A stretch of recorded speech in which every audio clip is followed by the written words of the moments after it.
Om Nityananda Paramashivam. Om Nityananda Paramashivam. Om Nityananda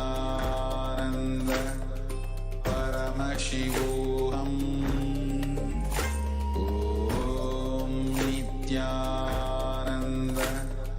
Paramashivam. Om Nityananda Paramashivam. Om Nityananda Paramashivam.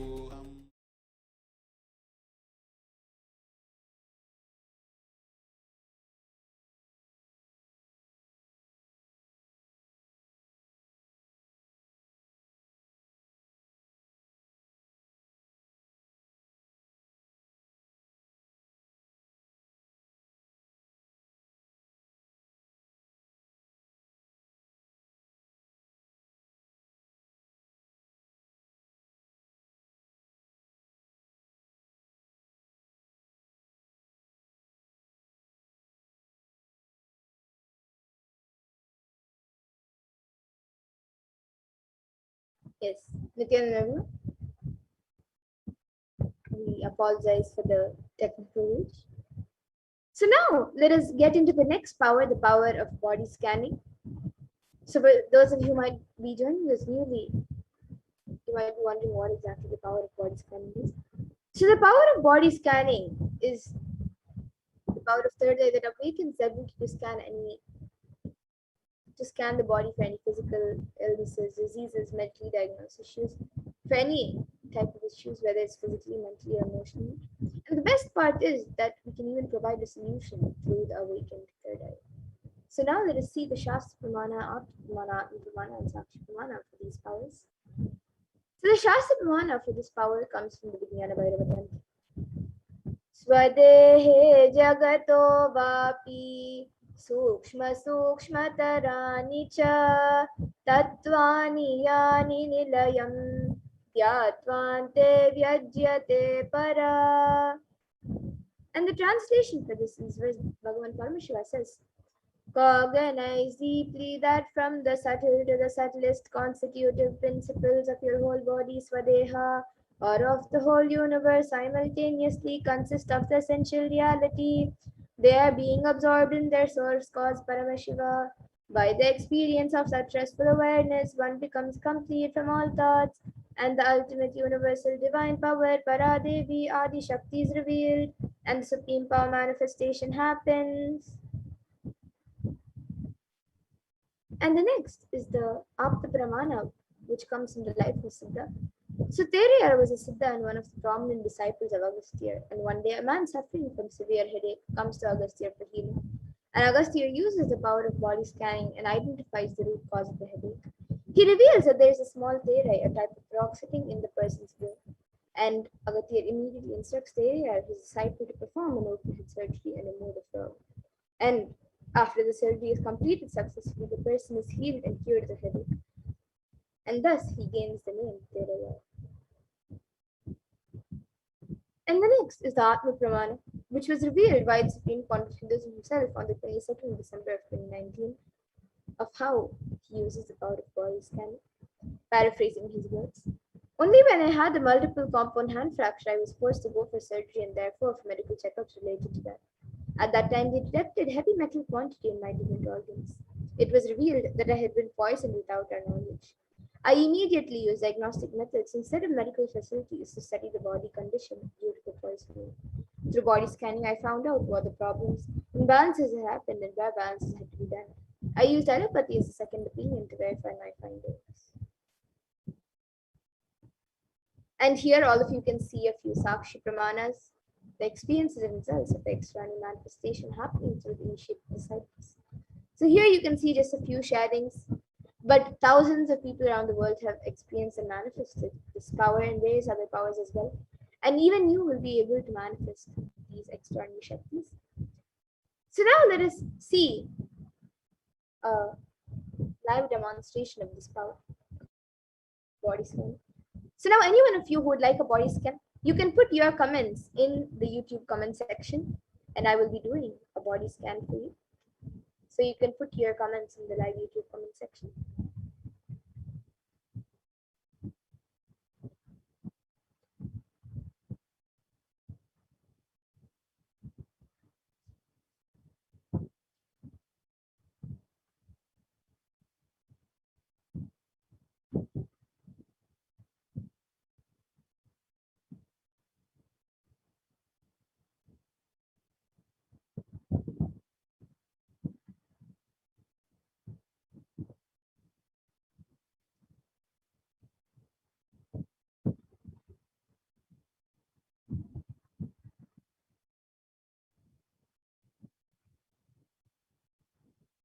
Yes, so we have a comment from Aina's Zaya who has asked, I want a body scan. How can I help to heal and regrow my teeth and also regrow and fix the enamel to be white and clean? What should I do to achieve that? Yes, I know I'll be scanning for you. Aina's Zaya, and I'll be doing a scan for you.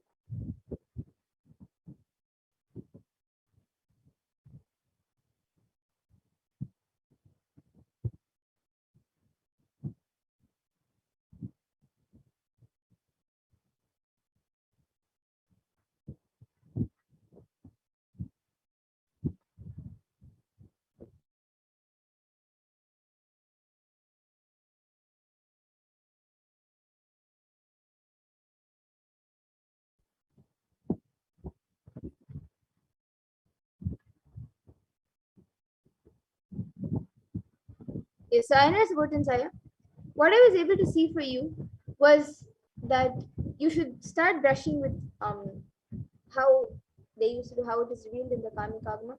You should start cleaning your teeth with a neem stick. But until, if right now you don't have a neem, if you don't have a neem tree nearby and you are not able to get neem, then till then at least you should use pure charcoal powder. You should make sure that it is like there are no chemicals or anything added. It's just pure charcoal powder. Use that in the morning, and in the night you can brush your teeth with haritaki. Just little bit haritaki. You can brush your teeth with that in the morning until you get the neem sticks. You can use charcoal and brush, and that will help in cleaning the teeth, and also it will help in fixing the enamel. So this is what I was able to see for you, Aya. And Mas Stephanie Dietrich has asked, now can you scan my legs and tell me can it be healed? Yes, ma, now I'll be doing a scan for you.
Yes, we apologize once again for the technical glitch.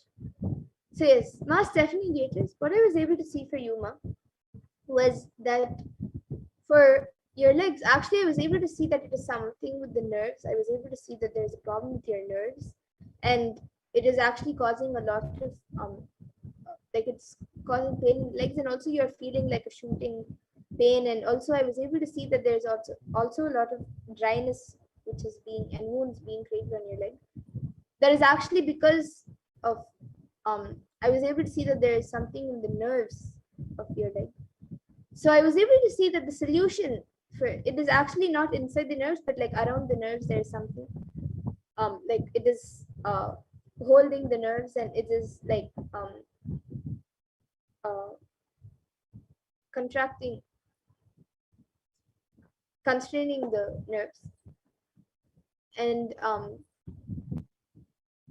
what I was able to see as a solution for this was that you have to walk more, do more walking as much as possible, even if like you don't have to stress yourself, and you don't have to push yourself much, but how much ever possible, just start walking a little more and stretch your legs more. And also I was able to see that for a few days just make sure that hot like your legs should not be put in hot water. I was able to see, and it should not be put in too cold water or too hot water. A normal like room temperature lukewarm water is fine. So even like if you're taking a shower, you can take bath with lukewarm water, with just warm water. And make sure that um you don't put your legs in too hot water or too cold water. So this is what I was able to see for you, Ma. And yes, so this is what I was able to see for you, and you can get back in the comment section if you were able to read. And Ma Alice has also asked for a body scan. Yes, Ma, I'll be doing the body scan for you.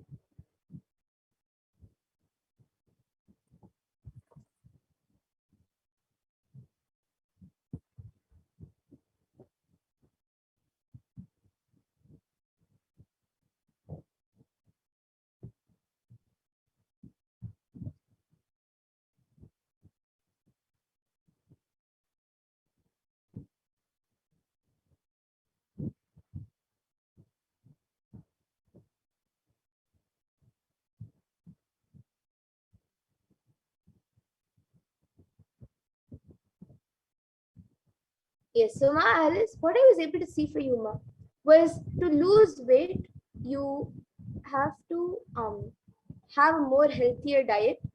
Make sure that you have a more healthier diet and eat more fruits and vegetables than any other thing. You can have other things as well, but have more fruits and vegetables. And I was also able to see that you can whenever your body is ready or when you feel comfortable, you can also do the Nirahara Samyama. And that was what I was able to see for you to lose weight.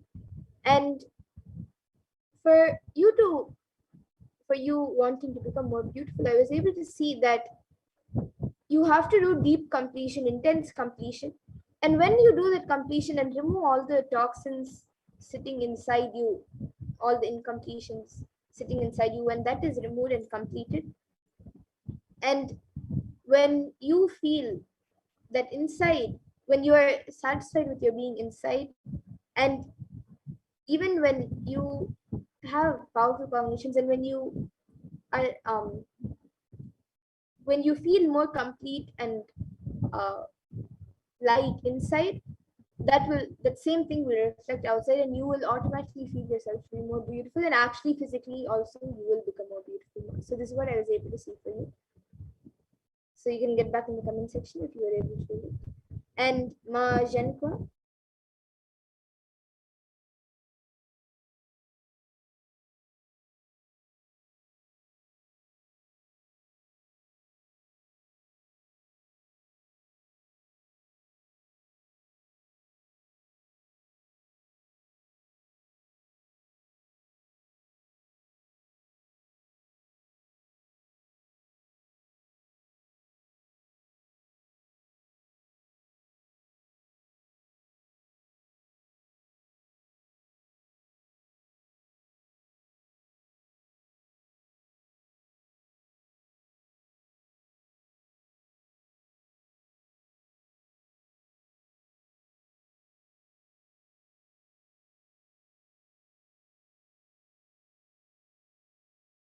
Yes, once again, I apologize for the technical glitch.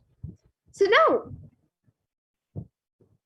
the Ma Zhenkwa, what I was able to see for you, Ma, was the solution to come out of the tiredness and the fatigue. I was able to see that whenever, before you go to bed and whenever you wake up in the morning, as even if you sleep at other times today, even then, before you sleep and after you wake up, just chant the Mahavakya a few times. Remember Swami your third and chant the Mahavakya a few times. And you will see that a few minutes or few hours of rest will actually, that power of Mahavakya will take you into that deep sleep and will make your body, it will give enough rest for your body. And when you wake up, you will actually see the difference. You will be able to see the difference in a few days of how when you wake up and when you're awake, you will be more active. So this is what I was able to see for you, Mahajanko. And yes, I see another comment from Aina Zavotin Zaya. Yes, Saya. Now, in the interest of time, we'll be moving to the next segments. And for everyone else also who would like a body scan, every day at 2 a.m. IST and 4 p.m. IST, we will again be having these power manifestation segments and many more segments where we will be learning about Devi Parashakti. So you can come again every day and you can request for a body scan and we will surely do one for you. And yes, Master FM leaders have gotten back saying thank you, Ma. Yes, Ma. Thank you, Ma, for getting back. And Ma Alice has gotten back saying thank you for the scan. I have had a scan by you before and I always feel so unfresh afterwards. Thank you. I do have to complete a lot myself and there are times I don't like myself at all. Yes, Ma. Okay, so now with that, we will now be moving to the next segments of this program where all of us will be learning about, we will be learning more about Devi Parashakti. But before that, we will be learning about the world today and the way forward of, and how Devi Parashakti has come down to guide all of us.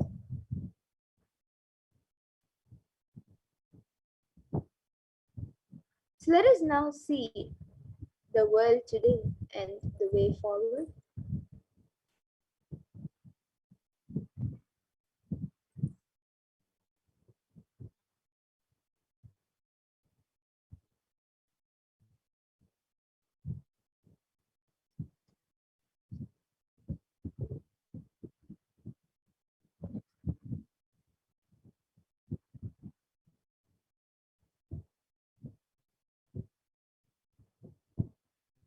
So per day, an additional 0.002% of the population is getting infected by COVID-19. And the total confirmed cases of COVID-19 is 233 million.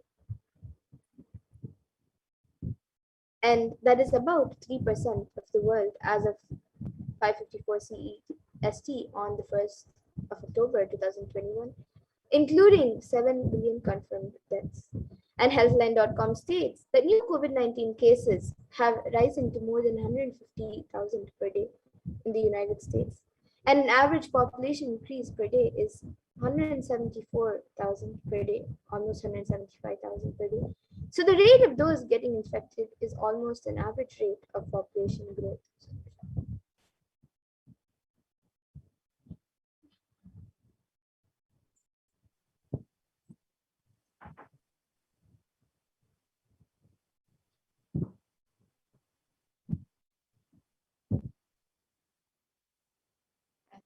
The total confirmed COVID-19 cases is 3% of the population, and it's still rising daily at all times. Vaccination is not a known solution or available at any timeline for the world. The average death per day is increased to 126.5 thousand. That's 0.562% of the world. The average death per year is 44.4 million and still growing each year. If we say just for our understanding that the population growth per year and death rate are moving at the same rate, we are looking at human civilization declining in just the next 30 generations. generation in the next 170 years.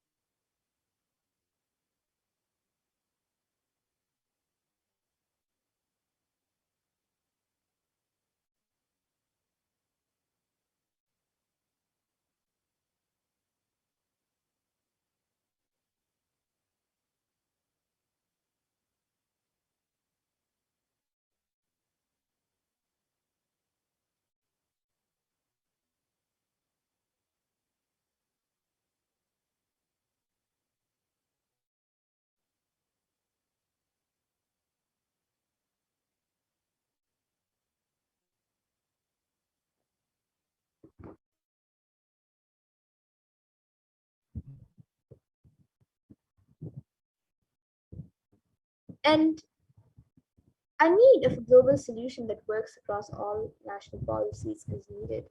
And And countries across the globe in every continent are being affected by this pandemic. We need a global solution that works across all national policies because nearly every country in the world is under threat and huge death.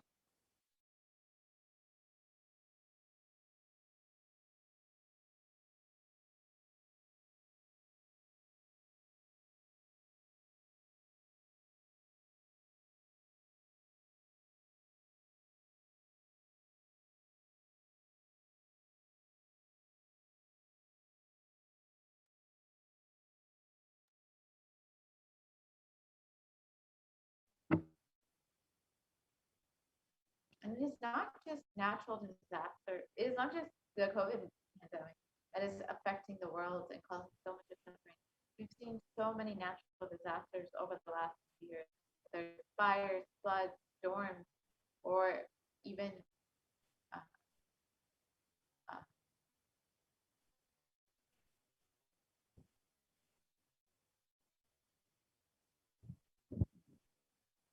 the and immediate precautionary methods are needed. And a few immediate precautionary methods that you can take is to protecting yourself by being in quarantine and follow the local government's guidance and guidelines and regulations. But even if this happens, the effect on our survival needs like food, clothes, and shelter, especially for the less privileged whom we call poor, for whom resources are not immediately available, is unknown.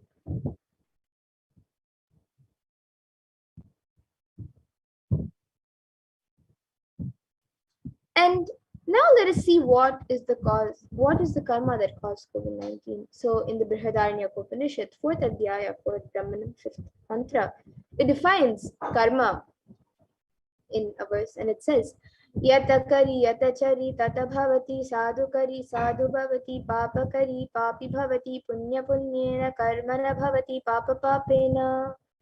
And the translation of this verse is as it does, it enacts. So it becomes by doing good, it becomes good, and by doing evil, it becomes evil. It becomes virtuous to good acts and vicious to evil acts.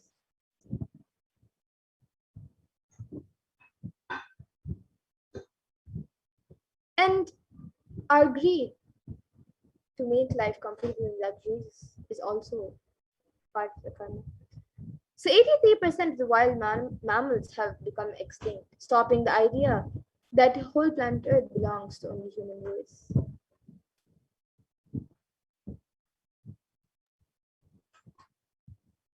And we forgot that we share the world with others. So let us set a trend of moving to a nature-based lifestyle and let us stop torturing and killing animals and let's drop the idea that planet Earth is exclusively for us.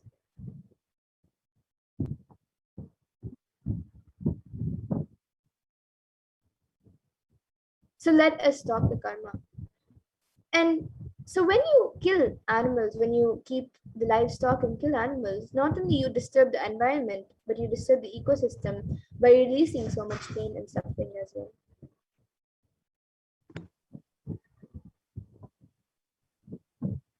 So what is the permanent solution for this pandemic?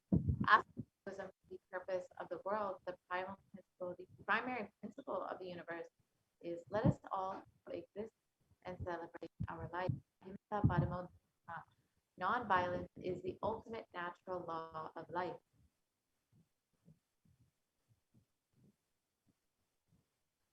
So let us stop that and stop all the actions from anger, lust, greed, pride, jealousy, and delusion. And let us live the lifestyle of lifestyle of non-stealing, living with minimal things and non-violence.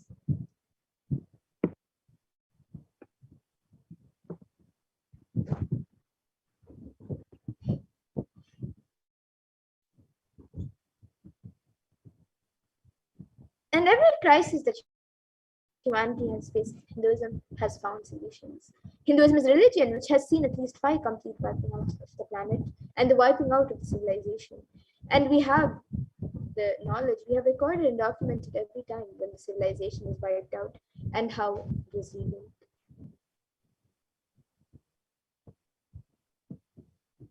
So let's look at some of the examples in our history when the human civilization was completely declined and when the incarnation incarnated in order to save humanity.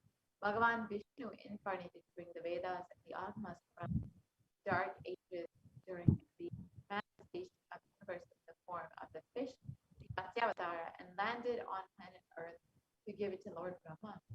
After the great deluge, Bhagavan Vishnu brought Manu's boat and the Veda Agama as a whole thing and restarted the civilization. That is why the breaking of the earliest kingdom has a fish as its emblem. Bhadagal is the place where the boat was brought to the land by the Mother. From there, the whole Pandya civilization started. And during Ravana's reign, 7 crore people were suffering under the iron fist. Bhagavan Shiva incarnated to save the 54 deshas from the evil reign of King Ravana. And this is detailed in the Ramayana. And Duryodhana almost led the world to their collapse with Bhagavan Sri Krishna incarnated to end this apocalypse. The Mahabharata, Bhagavan himself protected the city of Varanasi and declared, promised, I will hold protect them, even during the Pralaya, even when the whole world was destroyed during the Great Deluge. I will hold these people in the tip of my shula.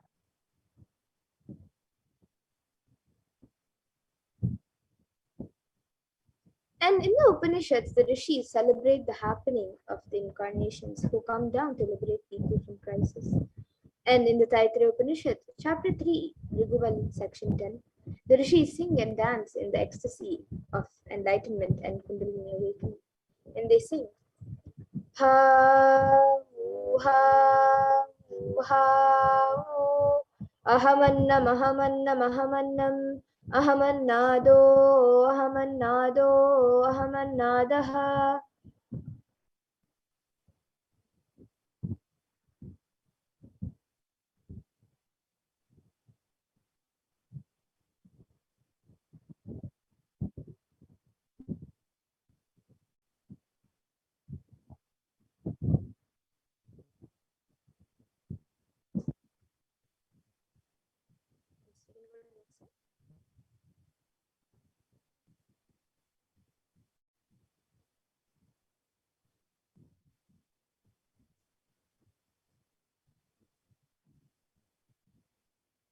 The ultimate consciousness happening again and again and again as Acharya, as Guru, and as incarnation. Reaching out to liberate individual souls from bondage. Knowledge is Acharya. Parameshwara reaching out to individual souls to liberate from bondages through initiation is through Shaktipada, and Shaktipada is Guru. And Parameshwara reaching out to individual souls, intervening in the karma, altering it, reducing it, and deleting it, completing it, and changing the happenings of the past, present, and future is Leela, and the manifestations who do these that are incarnation. And in the Bhagavad Gita, Bhagavan Krishna also promises, Yada hidharmasya glanir bhavati bharata abhyuttanam dharmasya tadatmanam shajam.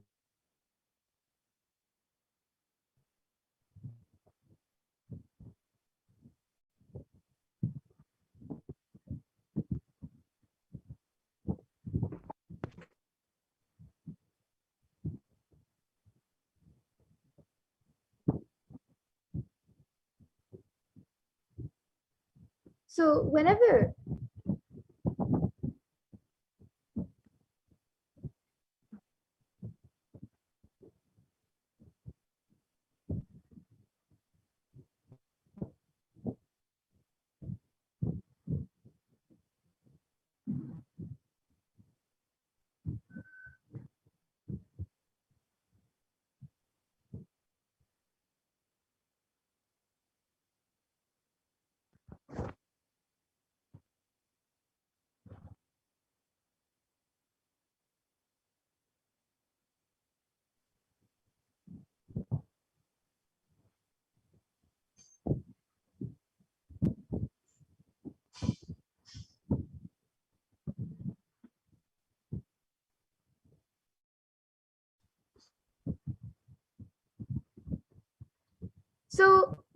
there's a decline in individual consciousness, the collective unconsciousness increases to establish the righteousness of the eternal consciousness.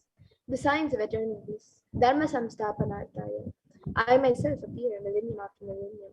Sambhavami yuge yuge. So this is what Bhagavan Krishna promises in the Bhagavad Gita. So now with that, let us now learn more about the form of Devi Durga, the form of Devi Parashakti that all of us are celebrating today on the seventh day of Navaratri.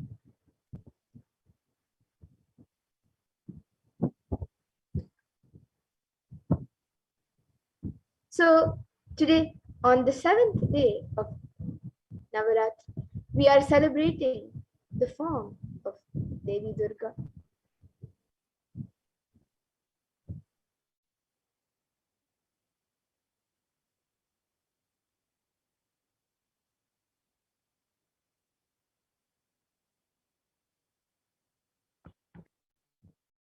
So in the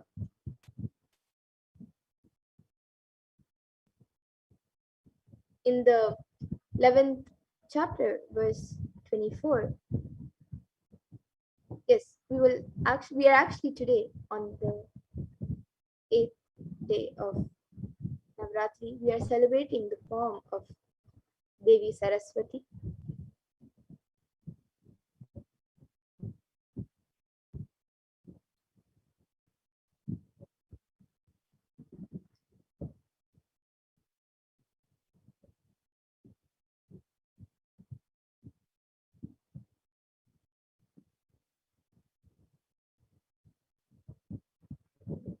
So let us now learn more about Devi Saraswati, the form of Devi Parashakti that we are celebrating today on the 8th day of Navaratri.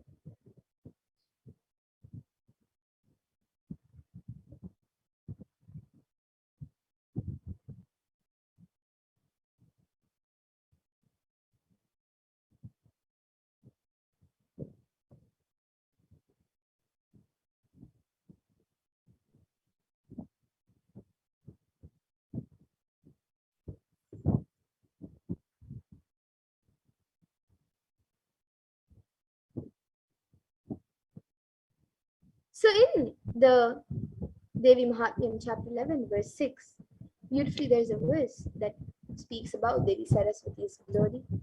And it says, Vidya samastas tava Devi vedaha striya samasta sakala jagatsu tvai kaya purita mam baitat kate stuti stavya para proktihi. And the translation is, all lowers are your aspects, O Devi. So are all women in the world, endowed with various attributes. By you alone, the mother, this world is filled.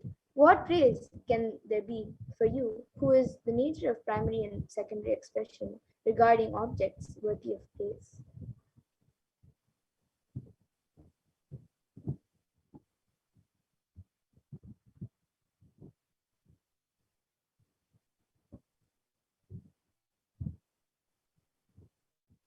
Self-drive is the source of the knowledge of a human being has, means that is Saraswati. number of books you've read. Knowledge is not the number of concepts you know. Knowledge is the amount of self-drive that you have.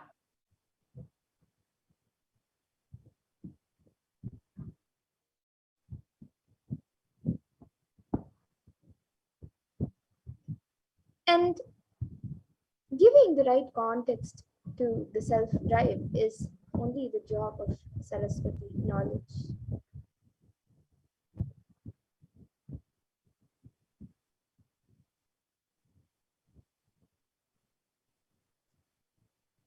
When there is a right context, self-drive never gets dried up. If it gets dried up, it is from the wrong context. It is a lower level pleasures. It is not self-drive.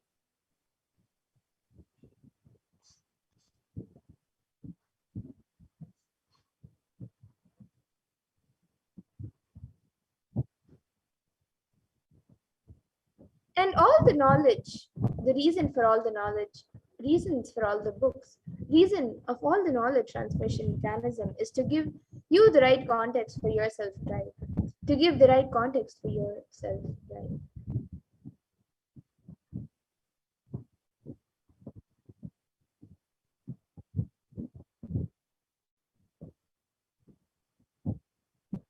Your self-drive is the greatest wealth you can have, which will never be lost, which will come with you for birth after birth after birth.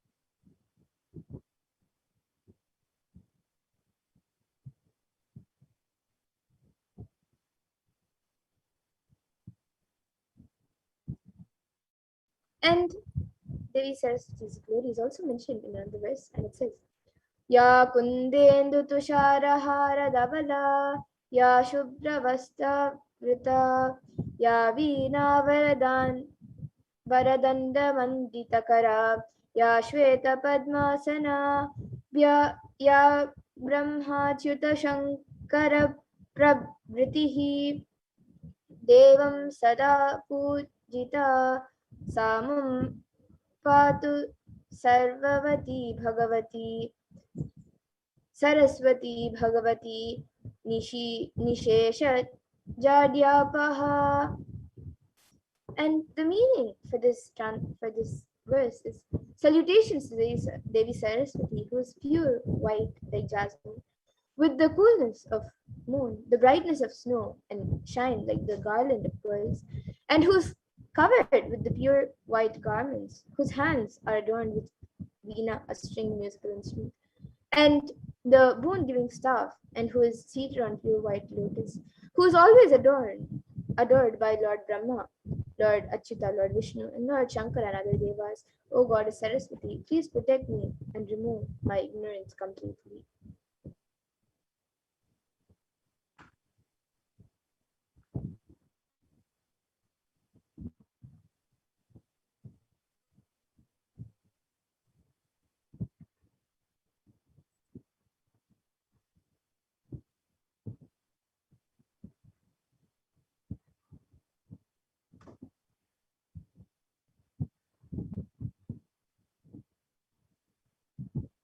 So let us now see the story from the Devi Mahatmya, Devi's Leela from the Devi Mahatmya. So finally, only two demons remain, the brothers Shumba and Nishumba.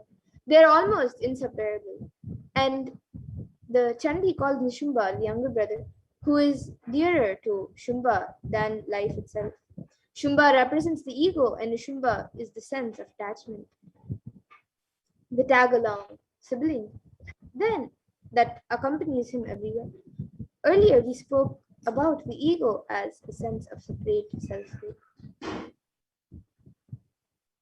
What we call ego is a limiting function of consciousness that in Sanskrit is called ahankara, literally the I maker. It is both a process of consciousness and the product of that process, along with the sense of its own individuality.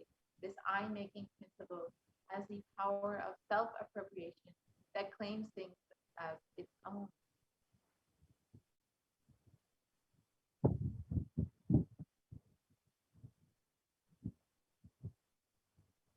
here is where Nishimba comes in. The attachment he represents is called mamatva, literally minus. In a sense, it is the glue that holds our identity together. We consciously attach our senses of self to things that are not self. We identify with our bodily characteristics such as sex, size, shape, and color.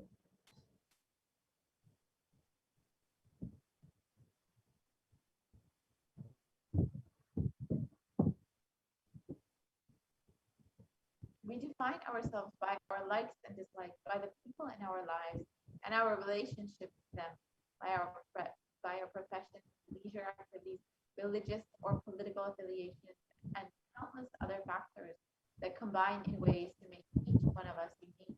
We use our life's experiences, what we do and what happens to us, to shape and reshape our identity. And so our sense of self is constantly shifting.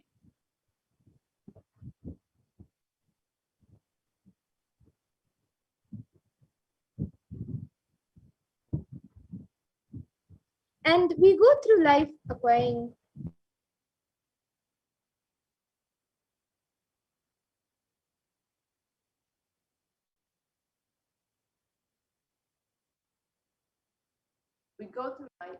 our burden of personal identity is heavier.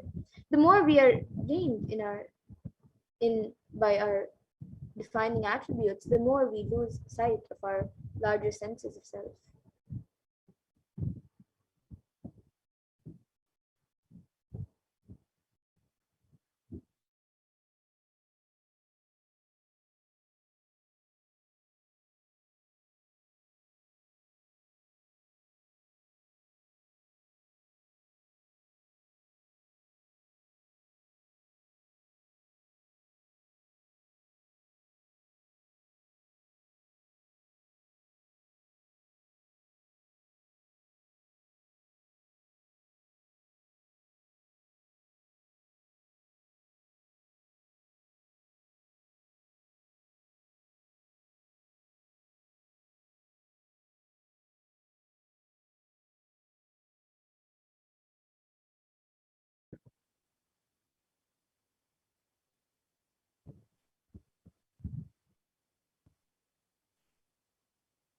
Yes. So in the end, they are no more than worthless tokens of our separation from the infinite self.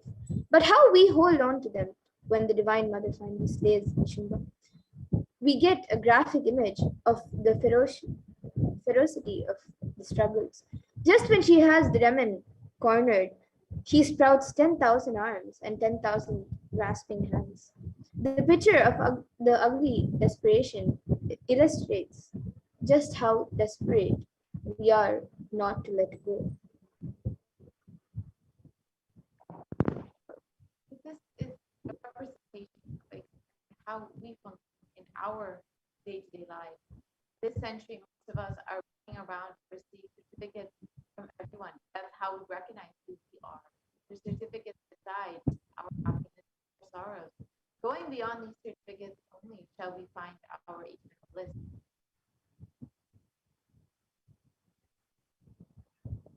So most of the decisions that we make every moment, we make unconsciously. We make thousands of decisions unconsciously in a day. Whether it is thinking or talking or doing, it is done unconsciously without awareness.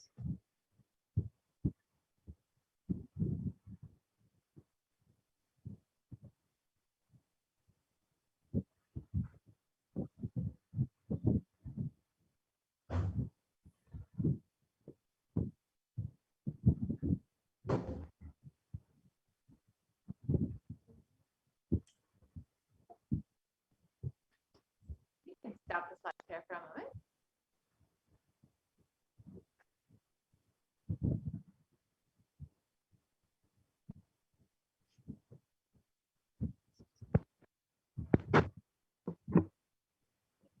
We can pause the slide share.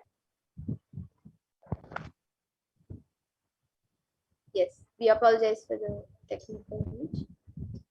So as we saw how we take unconscious decisions throughout the day in whatever we think and do.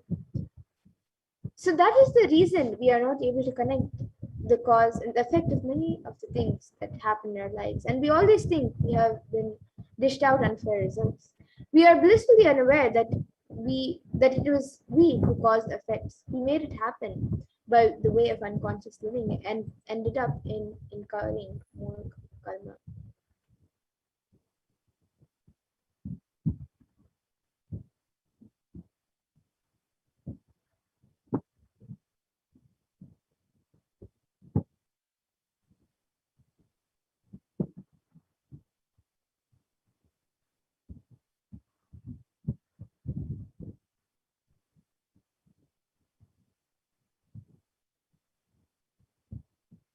And there is a way to again and again remind ourselves not to collect karma and to live without the influence of the earlier incurred karmas. The first step is to have a clear understanding that karma is powerless in the presence of an avatar.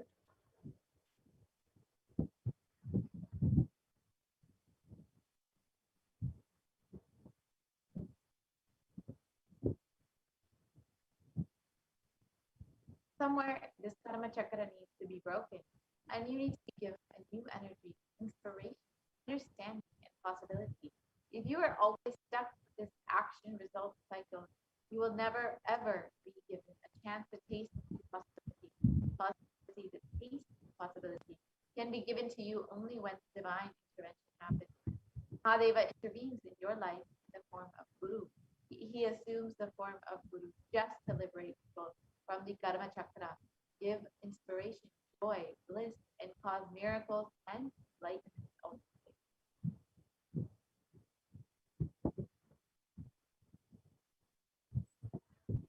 And initiation means the ideas or knowledge or clicks that bring you out of these depressive thoughts and bring you out of the influence of your karma.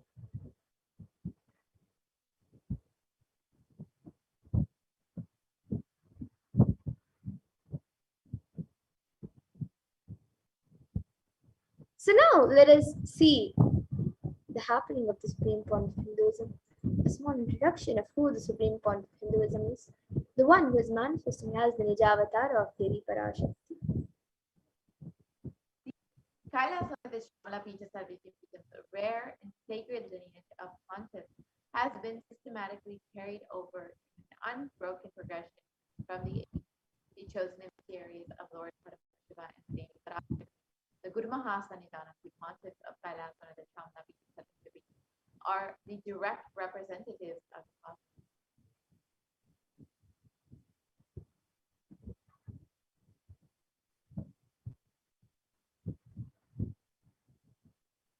And on the 27th of April 2012, Srila Sri Nityananda Sri Jnanasamanteshika Paramacharya Swami was formally appointed as the 293rd Guru Mahasanidhanam of Kailasa and Shyamala-pita Sarvijapita, and as the lawful successor, descendant and inheritor invested with all the powers, duties, and obligations to perform the rituals, spiritual and religious and customary rites vested in the Kailasa and has been reviving its spiritual, religious, and linguistic epicenters to its original glory. So now, let us watch a small video on the history of the Madhurayadini, the Kailasa and the Shyamala-pita Sarvajapita.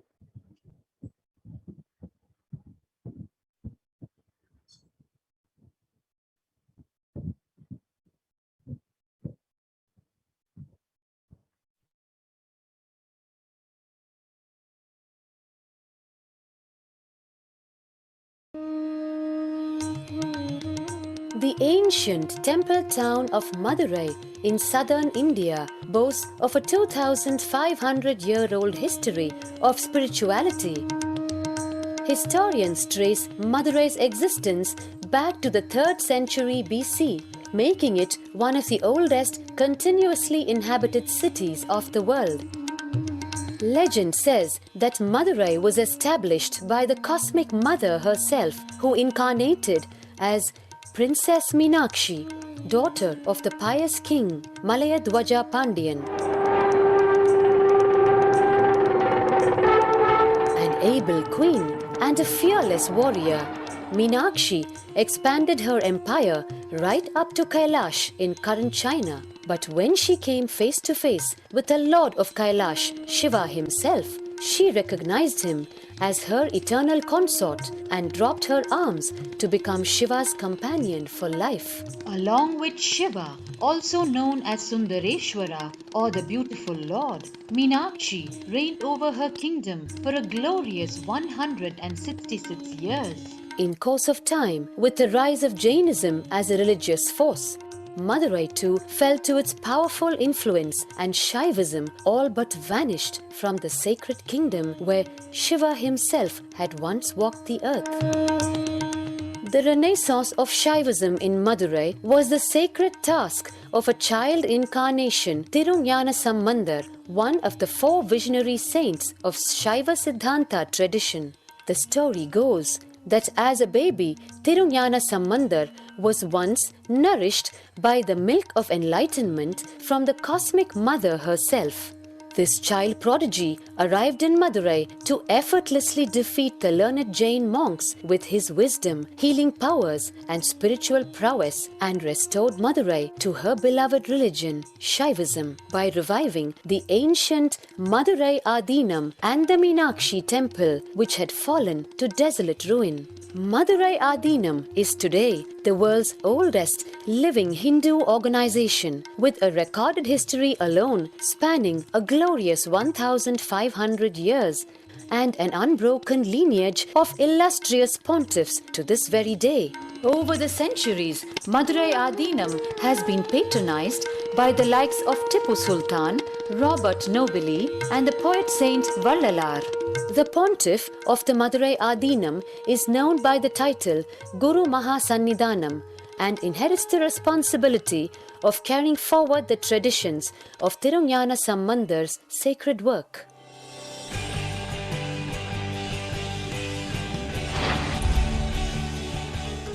On 27th April 2012, a new era began in the history of Madurai Adinam. The 292nd Pontiff, Srila Sri Arunagirinatha Jnana Sambandha Desika Paramacharya Swamigal, guided by intuition and inducement by Lord Shiva, coronated a charismatic young saint as the 293rd Pontiff of the Madurai Adinam. An accomplished yogi, a pragmatic social visionary, and an adept in mystical sciences, His Holiness Paramahamsa Nithyananda is revered as a divine incarnation by millions worldwide. Within weeks of his ascent to the sacred throne, he brought about sweeping changes to the Adinam, including the renovation of the ancient monastery, Annadan, free food for thousands every day, free medical camps, yoga classes, scriptural study, spiritual healing, and meditation programs. The traditional Adinam now has a website, and thousands participate in the morning worship and spiritual talks via live streaming and two-way video conferencing. Vast properties belonging to the Adinam are being reclaimed from illegal encroachment. Its numerous temples are being restored to sanctity, and the neighboring villages are being adopted, with basic amenities, education, and medical care being provided for all. His Holiness dreams of an authentic Vedic renaissance for which India has already waited too long. Here, I take the commitment of making Madurai Adinam as an international religious organization.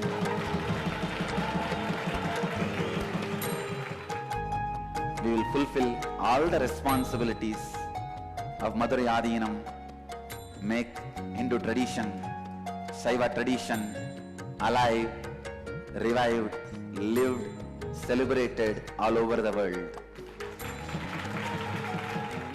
With a brand new pontiff at its helm, Madurai Adinam promises to be more than just another traditional monastery, as a whole generation turns to spirituality for answers. The changes at Madurai Adinam mirror the changing role of spiritual organizations today as power centers and guiding forces, forging the enlightened government of the new world.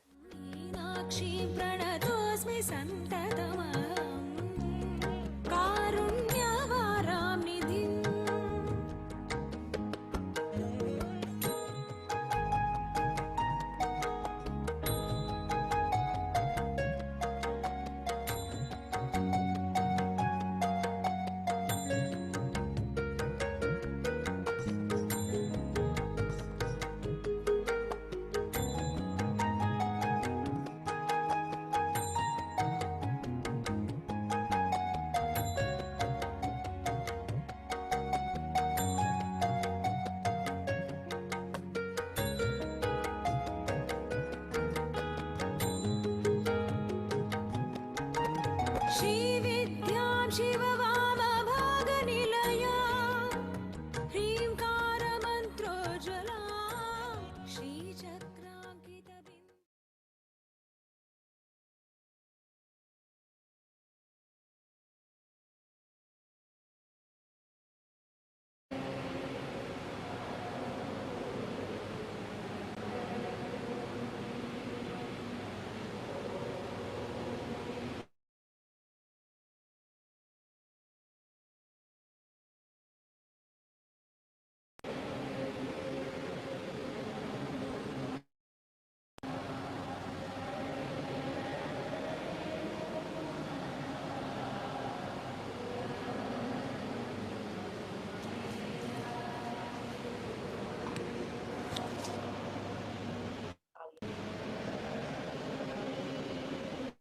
Bhagavan Paramashivam is the predecessor to the Supreme Pontiff of Hinduism in the esteemed Guru-based tradition of the kingdom of the Kailasa, the Vadashanta Shamana, the subject kingdom, the Madhuri Adinam, since 2012, and to the 292nd Guru Mahasanidhanam as the divine vision of Bhagavan Paramashivam and Devi Meenakshi, who both instructed him to coordinate the avatar as successor to 293rd Guru Mahasanidhanam. In this video, you will see the historic record of Madhuri Adinam introducing the successor of the Supreme Pontiff of Jagat Guru Mahasanidhanam, Bhagavan Paramashivam. You can watch this video online on YouTube, your own convenience.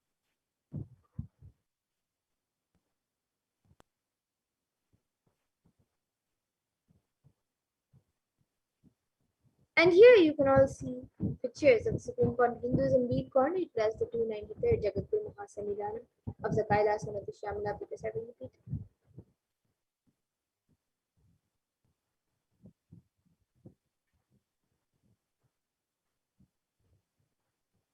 As the coronated 293rd Guru Mahasanidhanam of Kailasa and the Shamala Pita 70 feet, the oldest Hindu public state, the Supreme Pontiff of Hinduism has been reviving all of the temples, monasteries, and programs under this, like reviving it to back as when Bhagavan Nareshwara Devi Meenakshi.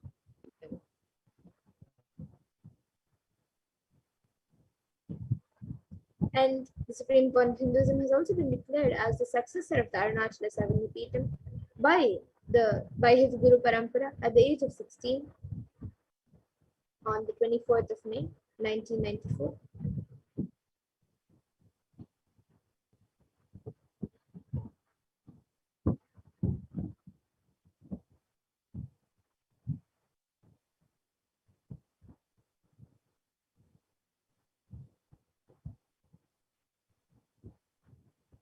And the Supreme Pontiff of Hinduism founded the International Nityananda Sangha to revive Kailasa International at the age of 21 May 1999.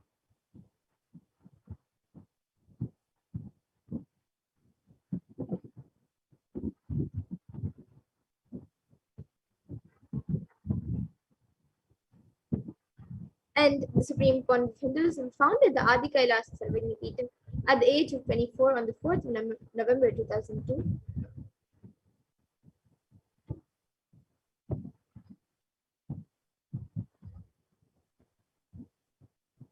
And the Supreme Pontiff of Hinduism has been declared as the successor of the Bhagyanagara Tripura Sarvagnipeetham at the age of 26 January of 2004.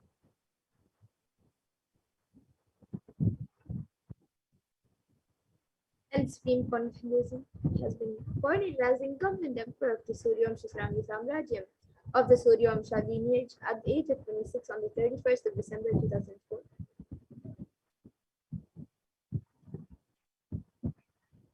Supreme Pontiff of Hinduism is the reviver of the Adi Pallava Sarvagnipeetham at the age of 29.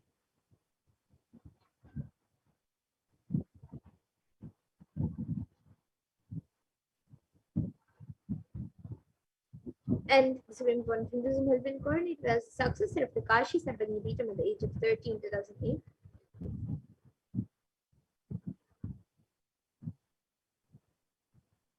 And the Supreme Pontiff of Hinduism was officiated as the constellation of the archetype of Mahanirvana, the supreme spirit head of the largest monastic order, and the youngest Mohammedan at the age of 13. And the Supreme Pontiff of Hinduism, at the age of 35 in 2013, was declared as the Acharya Mahamandaleshwar of Tattalakada, the oldest monastic order in Hinduism, by the Acharya Mahamandaleshwar Sukadevanandaji, the then incumbent spiritual leader. And at the age of 36, the Supreme Pontiff was coronated as the Guru Mahasannidhanam of the Tanjavur Adi. And the Supreme Pontiff of Hinduism has also been coronated as the Guru Mahasannidhanam of Thiruvarur Adinam at the age of 36 in 2014. And at the age of 36, the SPH was coronated as the Guru Mahasan of the Vedantayam Adi.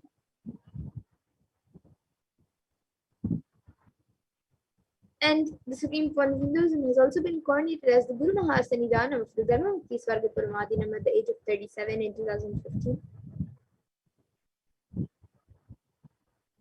At the age of 37, this was coronated as the Guru Mahasannidhanam of the Adi Pita Koladava.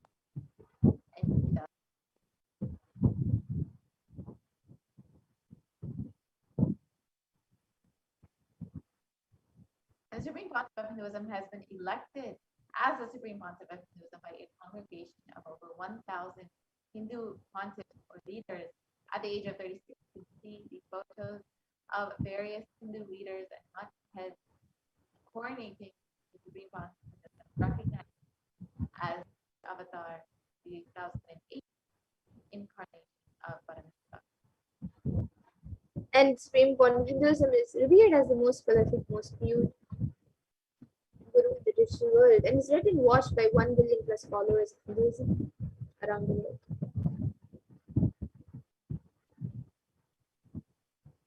And the Pontiff of Hinduism has created the world's greatest digital Hindu teaching with over 1 billion views. And you can connect with the various platforms on Instagram, Facebook, Twitter, YouTube.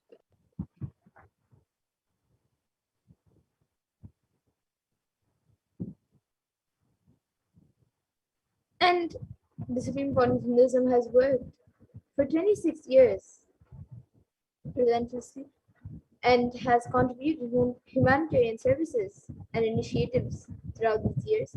And these initiatives include free vegetarian food banks, medical services, natural disaster reliefs, women empowerment initiatives, conflict resolution and peace initiatives, and also sustainable Hindu practices through various international agencies and bodies.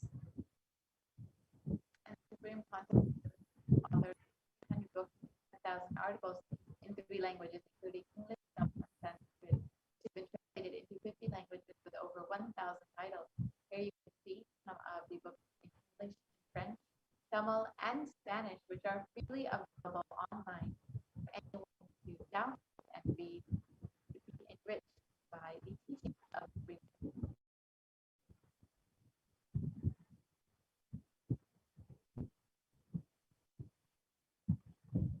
And the Supreme Pontiff of Hinduism has over 20 million copies of books and articles, which are read and downloaded, read and downloaded by millions around the world. And the Supreme Pontiff of Hinduism established the largest Hindu library with over 1 million books, 1 million manuscripts, and over 20 million digital books, and has contributed over 10,000 hours of discourses, which are freely available online on YouTube for anyone to enjoy, and has over 1 billion views on social media. And the Supreme Pontiff of Hinduism has been is respected as a commentator of all sacred scriptures such as Upanishads, Bhagavad Gita, Shiva Sutras, Brahma Sutras, Yoga Sutras, Ashtavakra Gitas, Jain Sutras, and much more. And the Supreme Pontiff of Hinduism is honored as a leader of the most awarded internationally recognized leader. And most recently, the Supreme Pontiff of Hinduism has been by the California State Senate Kailasa has been recognized as sovereign state of Kailasa, and he has earned recognition by the California State Senate. They declared January 3rd as Nityananda Day to recognize the immense contribution the Supreme Pontiff of Hinduism has contributed to humanity over the last 27 years.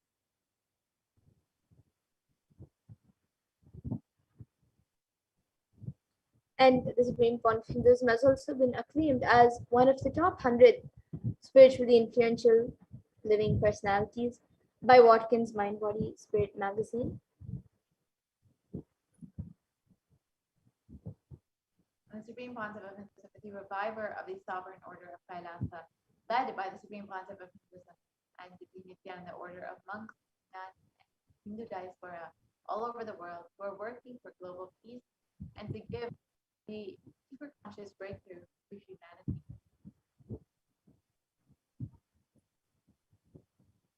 And the Supreme Pontiff of Hinduism is the establisher of the largest Hindu university in the world with satellite campuses in 150 countries.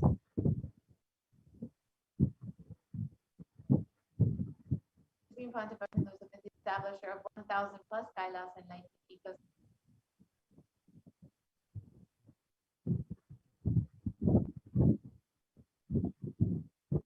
And the founder And and ruler of 176 steps.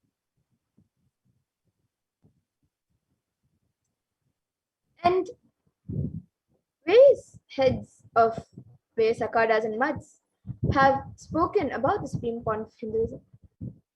And the late Mahant Narendra Giriji Maharaj, the president of the largest apex body of Hinduism, Akhila Bharatiya Akada Parashakti, the group of 13 akadas and over 2 crore sadhus, monks in India, welcomes the Supreme Pontiff of Hinduism, Jagadguru Mahasanidanam, Bhagavan Nityananda Paramashivam, as one day the Supreme Pontiff of Hinduism, Jagadguru Mahasanidanam, Bhagavan Nityananda Paramashivam, Swamiji, is going to be called the Vishwa Guru, the Guru of the whole world, and he is going to be the spiritual guide for the world, and peace will spread in the whole world. People are not yet aware of the energy of Swamiji in reality. Swamiji is the Swarupa form of Bhagavan, God, and we are offering our prayers not just to a Guru, but to an embodiment of Bhagavan. I am sure that Swamiji must have done intense penance, tapas, in his childhood and merged into God, as a result of which he is expressing this divine power of God.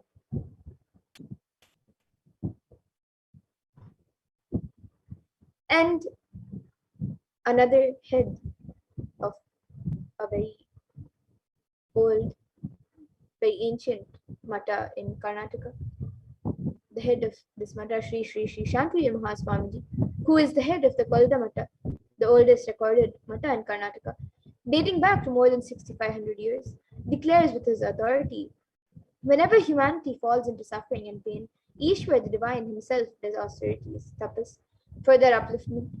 Ishwar is the embodiment of the divine light. Nityananda Ji Maharaj is seated as the embodied divine light, spreading world peace and serving the whole of humanity from India. Nityananda Ji is a treasure house of jnana, sacred knowledge. And now with that, we have seen a introduction of who the Supreme Pontiff of Hinduism is, and now let us see how the Supreme Pontiff of Hinduism, His Divine Holiness Bhagavan Nityananda Paramashivam, has happened as the Guru. So in this next segment, all of you will be learning how, as the happening of the Guru.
Yes, Nityananda.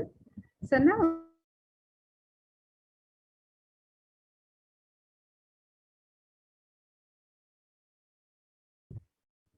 Bhagavan Nityananda Paramashivam is happening as a guru in all of our lives.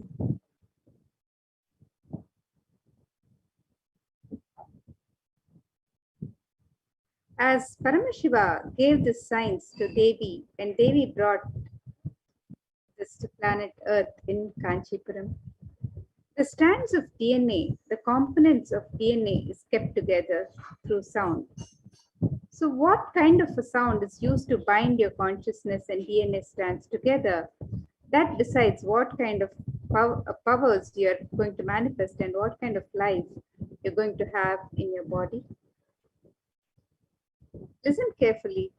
The DNA strands and your consciousness is kept together through sound.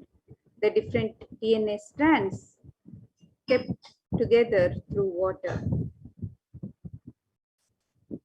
DNA strands and consciousness is kept together through sound, and that kind of the sounds you use regularly inside and that kind of the sound you store inside matters, because through that sound your consciousness connects with the DNA and sends instruction, and DNA manifests your life.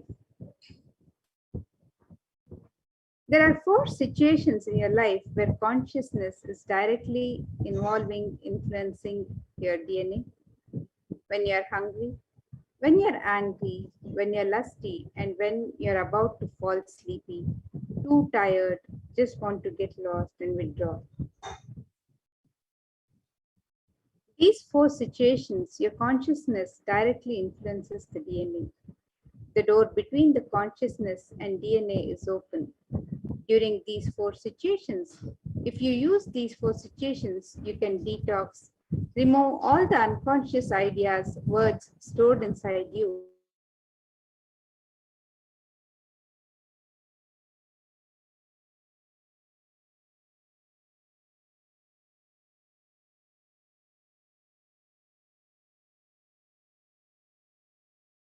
Get together.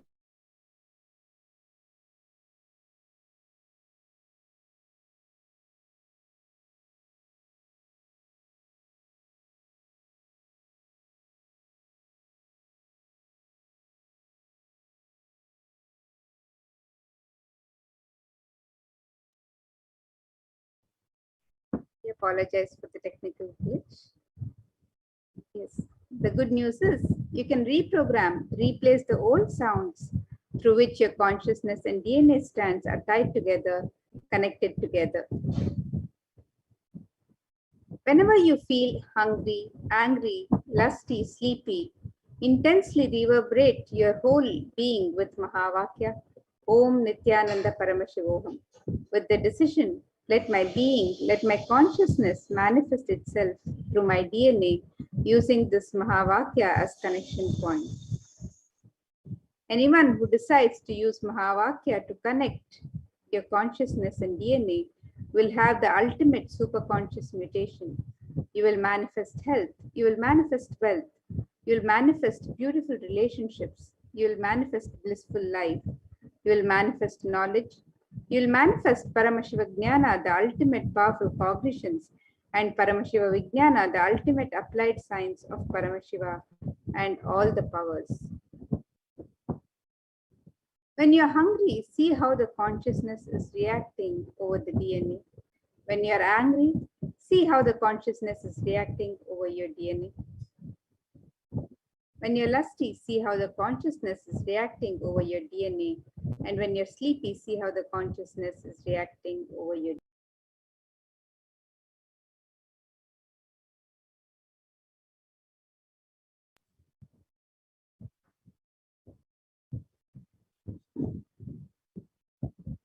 Swalpam apyasya dharmasya trayate mahato bhayat. Even if you practice very little, huge problems will be destroyed. And this is the science given by Bhagavan Sri Krishna himself from the Bhagavad Gita.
Nityananda. Yes, we apologize for the technical glitch. We'll now be watching a video where Swamiji has given us the signs of making the conscious manifestation and how that is the true freedom. The conscious manifestation is the true freedom. So let us watch this video where Swamiji has spoken about the science. Possibilities are from your consciousness. Your consciousness is the source of all your possibilities. Your mind is the source of all your probabilities. Understand? All your possibilities are from your consciousness. Your consciousness is the source of all your possibilities.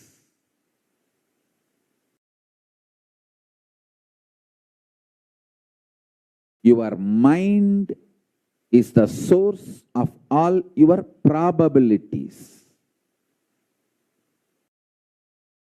Probability means it can go this way or that way. Possibility means it can go only the way you want.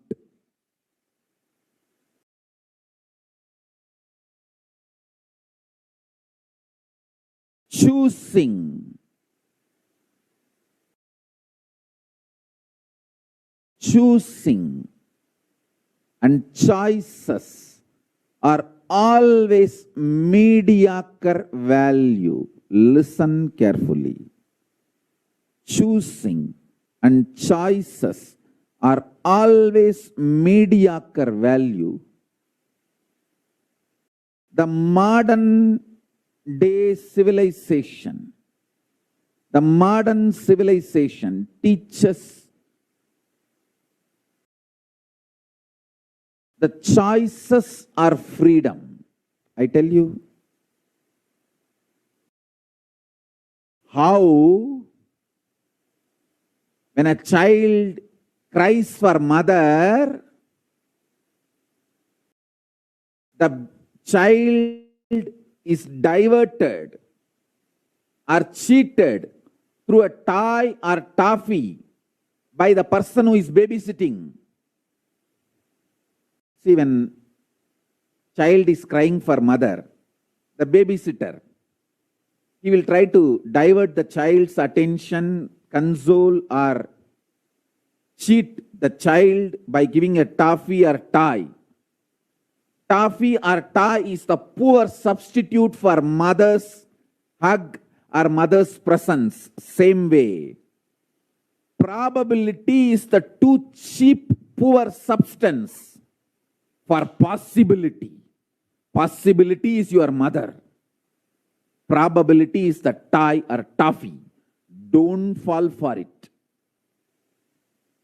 Choices or freedom is the cheap, mediocre idea. Conscious possibilities are freedom. Your ability to manifest anything you want out of your consciousness is freedom. Take intense decisions to break everything which comes on the way.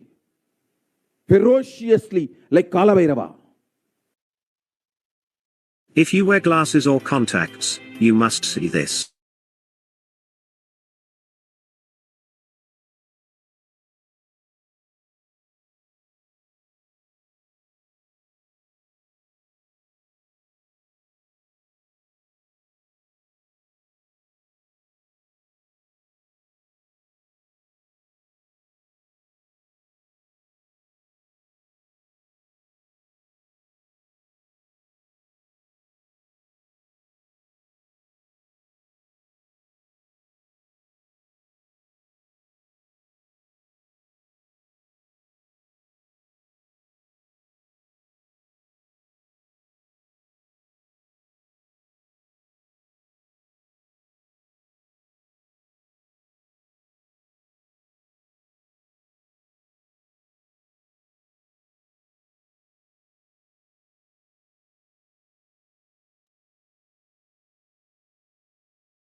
absolute love for you, sincere love for you, is the reason I am revealing this technology to all of you. Listen carefully. First thing, understand. The first powerful cognition. Probabilities are mediocre way of existing. Choices are freedom is the mediocre way of cognition. Understand middle class, middle aged, middle expanded, mediocre life. Let me repeat. Middle class, middle aged, middle expanded. That fat belly. Mediocre life.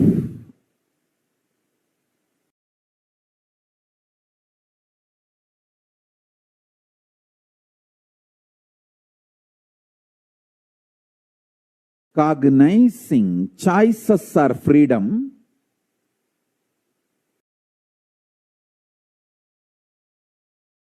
cognizing probabilities are life is the worst slavery. Most stupid, cheap, mediocre existence. Just understand this one example. You have dice. I told you all to get dice if you have dice in your home.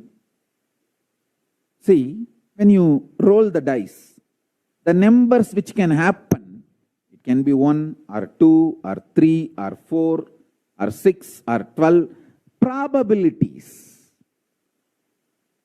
Living with the probabilities is the mediocre life. Possibility means you decide which number the dice should show and you manifest that number. That is possibility.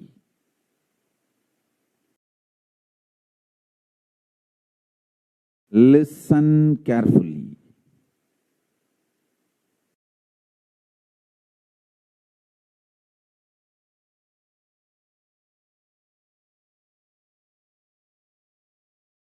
Actually, possibility is more than which number it should fall.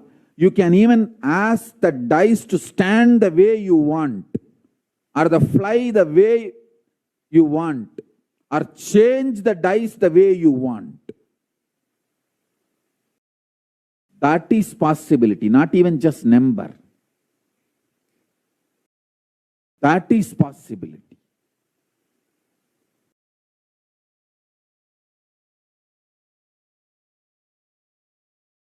Anything you can imagine or visualize, if you are able to just print, like 3D printing out of your consciousness and pull it out. That is what I call science of manifestation, and it is possible for you, each one of you, if you are just able to hear what I am talking and think, and even if you feel, oh, that is not for me, whether you accept what I am saying or don't accept what I am saying, if you are able to hear what I am saying and understand the English Oxford Dictionary meaning of what I am saying, I tell you, it is possible for you. Human consciousness is mirror of my own consciousness. Human consciousness is extension of Paramashiva's consciousness.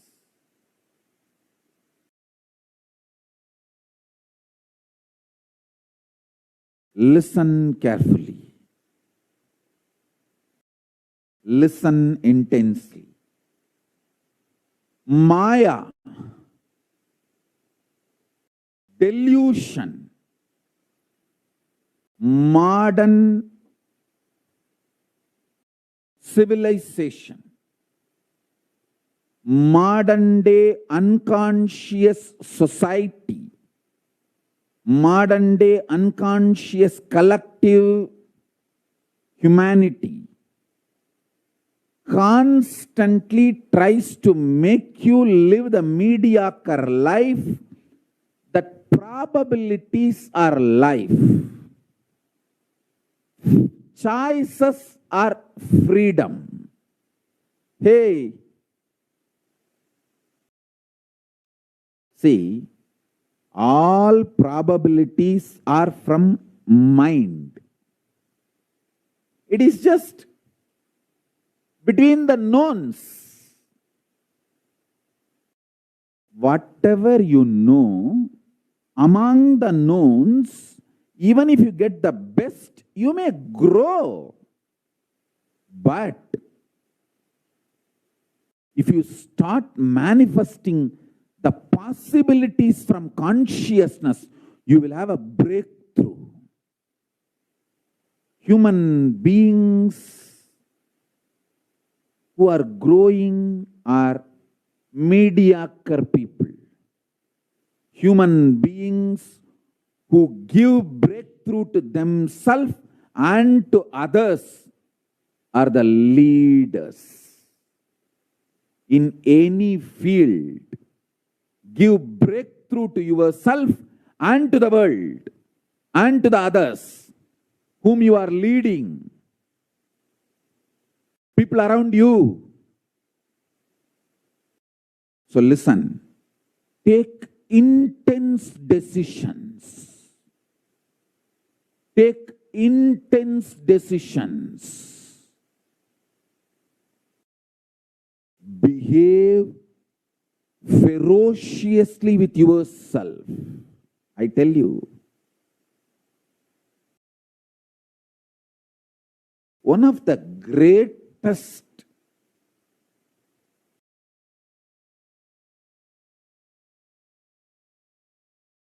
lesson I learned in my life is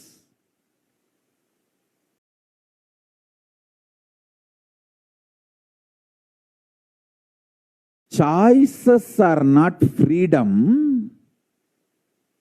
Ability to manifest what you want is freedom.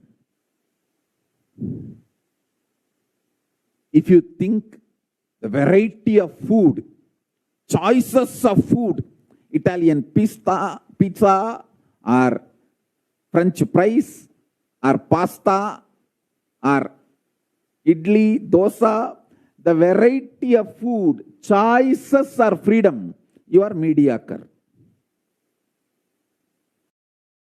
If you know you can 3D print your body without any need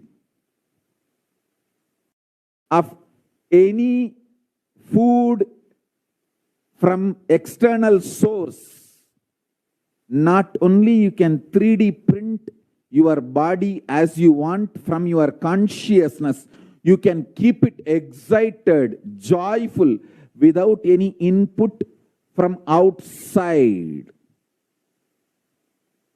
This is possibility. Possibilities are freedom. Understand? I tell you, even 1 or 2 possibilities you start manifesting, you will see, oh God, how big is this life? What a blessing this life is. You will become so life positive. I tell you. If you wear glasses or contacts, you must see this. An award-winning doctor reveals an astonishing, natural way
its possibilities.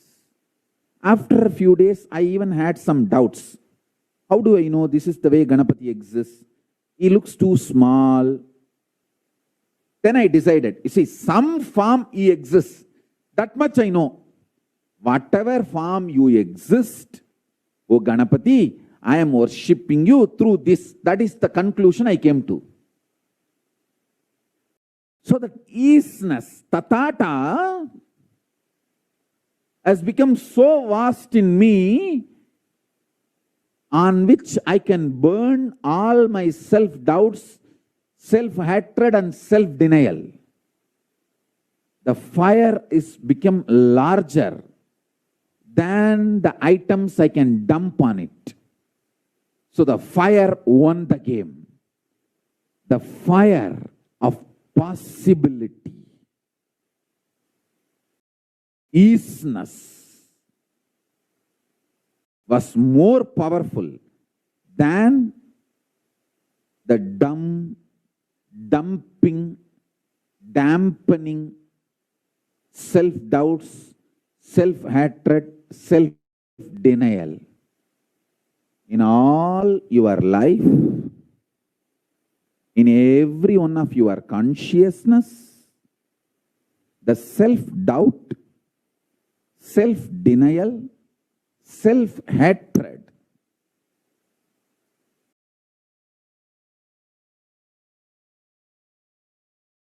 makes you lose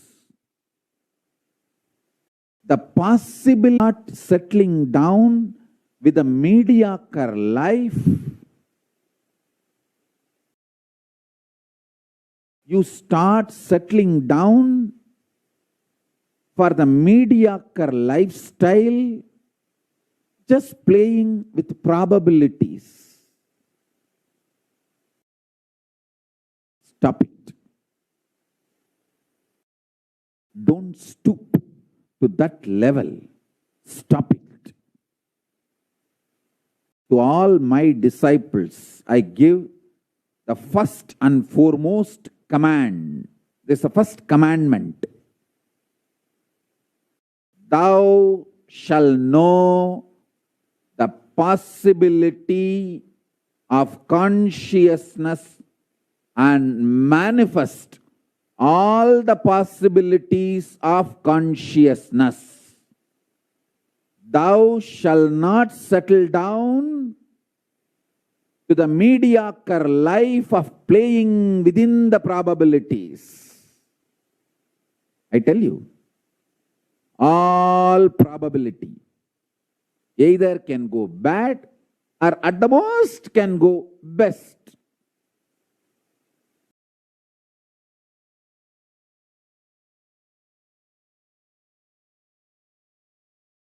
Probabilities cannot give breakthrough.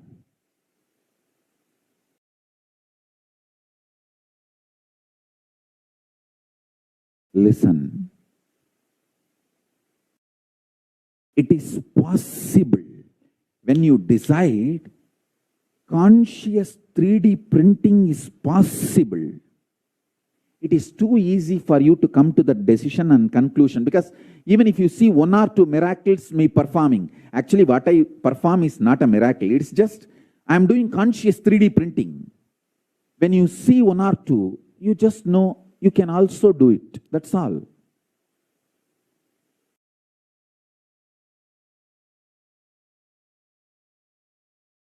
That's all.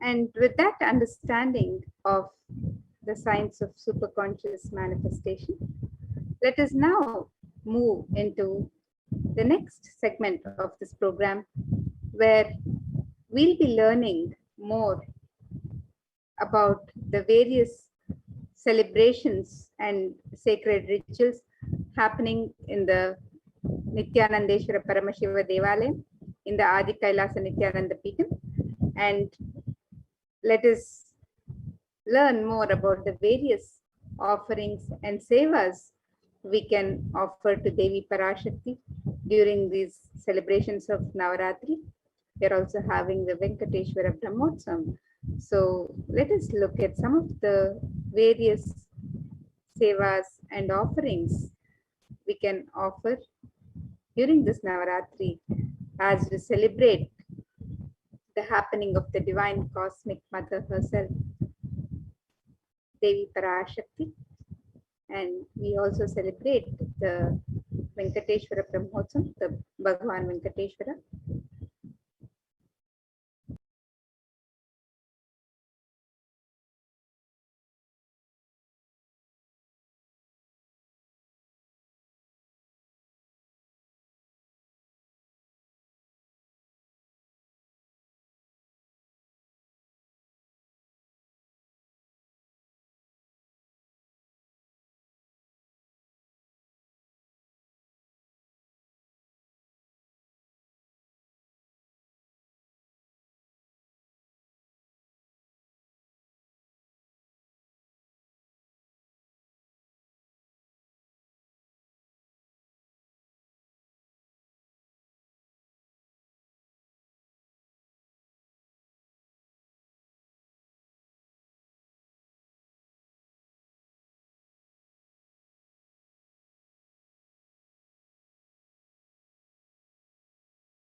So today, as we get ready to celebrate Devi Parashakti on this 8th day of Navaratri celebrations, let us look at some of the various offerings and sevas that we can offer to Devi Parashakti at the Nithyanandeshwara Paramashiva Devalayam in the Adi Kailasa Nithyananda Sarvagnya Peetha. And during these Navaratri celebrations, we are celebrating the manifestation of Devi Parashakti in her various forms and manifestations. So on day 1, we celebrated the manifestation of Devi as Rajarajeshwari. On day 2, we celebrated the manifestation of Devi as Devi Meenakshi. And on day 3, we celebrated Devi Kamakshi.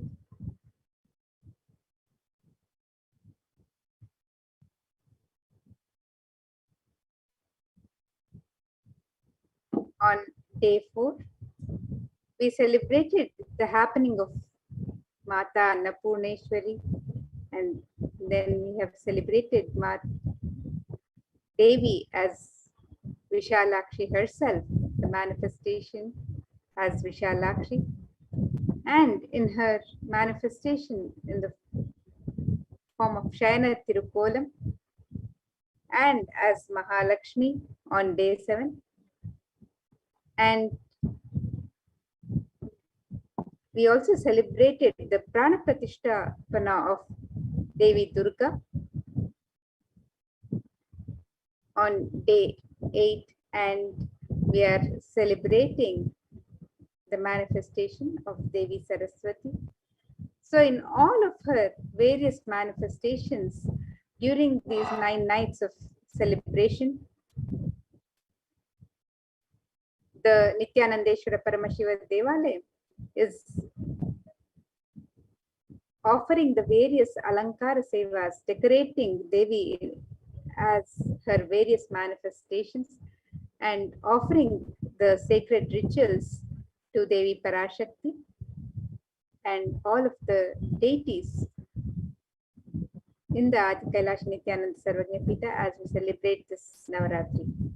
So some of the sevas and rituals being offered in the Nithyanandeshwara Paramashiva Devalayam, the Mahaganapati Homa, the Utsava Ambala Alankara Seva, the Swamiji Vishesha Ambala Alankara Seva, the Utsava Ambal Vishesha Shodashopachara Puja, the Chandi Homa, Vishesha Dravya Homa and Purnahuti, the Dasha Bhairava Puja, the Kumari Puja, the Suhasini Puja, the Durga Pratima Prana Pratisthapana, the Durga Saptami Puja,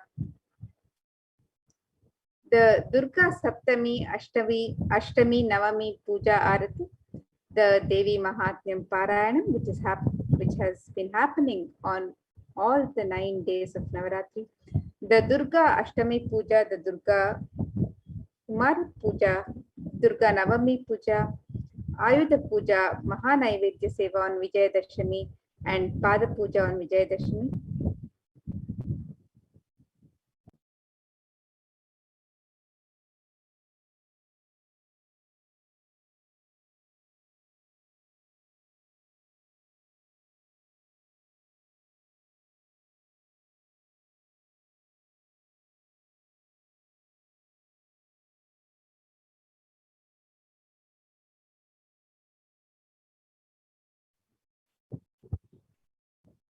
And then we have the Tulabharam on Vijayadashami, the Utsava Venkateshwara Alankara Seva for Bhagavan Venkateshwara during this Venkateshwara Brahmotsam, and the Utsava Venkateshwara Navakalasha Abhishekam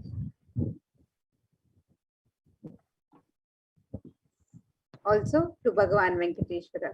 So you can participate in this various sevas and offerings to Devi Parashakti and Bhagavan Venkateshwara and all of the deities that are the family of deities who are invoked and grace us on this occasion of with Devi Durga, with Bhagavati Devi Durga. We also have Ganesha, Subramanya, Mahalakshmi and Saraswati, and we celebrate all of the deities during this Navaratri.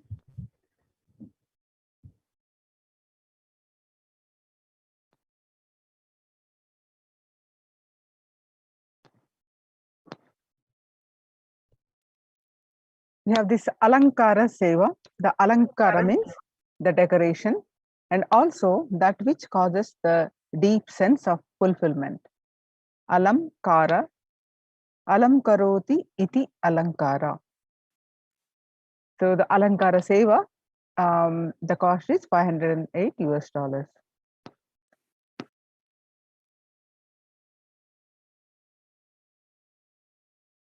The next is the Ussava Ambal Alankara Seva. Every day, the Ussavamurti of Parashakti is decorated in her various different manifestations. Offering of the Alankara Seva to the deity of Parashakti bestows the deep fulfillment in life, thereby taking us closer to the Guru who liberates us from the cycle of birth and death. The Ussava Ambal Alankara Seva, the cost is $508.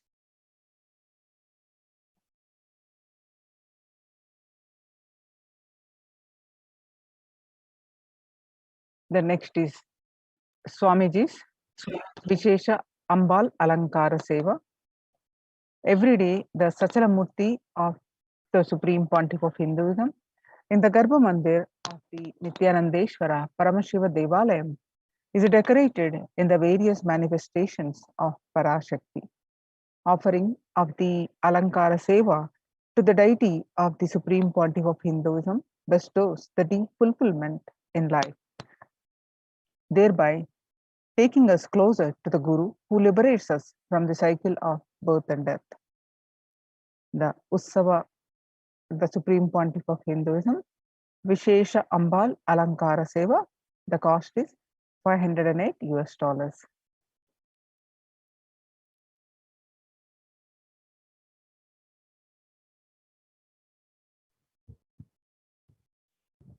The next offering during this Navaratri is the Utsava Ambal Vishesha Shodashopachara Puja. The Utsava Murti of Parashakti is decorated in her various manifestations and is worshipped with the 16 offerings that are favorite to Parashakti. As a part of it, a special Samputita Archana will be offered with the 108 names of her manifestations describing her divine qualities. Samputita Karana is unique to the Shakti Sampradaya, where two mantras are merged together to offer worship. A select verse from the Devi Mahatmyam will be merged with the 108 names, and the Archana is done.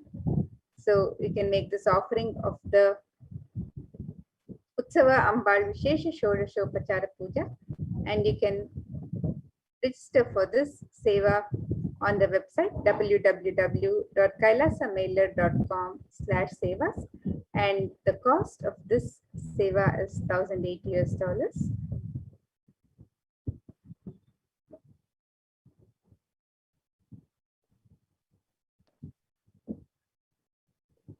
The next is the Chandi Homa, Vishesha Dravya Homa, and Purnahuti. Chanting Sanskrit mantras brings out the latent powers that exist within us. Sanskrit mantras, when chanted by power manifestators, Dvijas, are those who are reborn from the Shaktipata of the Paramashiva. They manifest intense life positive blessings, literally clearing the air of any fire ritual. We have to have the cosmic permission to invoke Chandika Parameshwari in the Agni and worship her.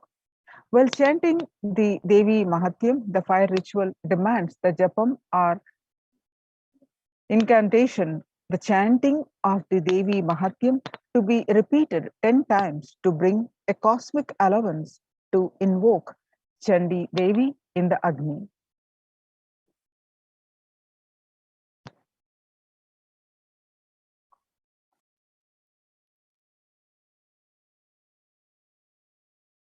In order to do oblations into Chandi Agni, for the 700 verses of Devi Mahatyam, the repetition of chanting the 700 verses should happen 10 times. This is what is known as the Shamsha. It is a powerful way to consecrate the very Vatavarana, the spiritual ecosystem of the Yajnashala of the place of the fire worship. The group will be chanting 10 times repetition of Devi Mahatyam in the Yajnashala before the sacred water pot within which Chandika Parameshwari is invoked. The veneration can bring life positive effects to anyone who hears these sacred shlokas.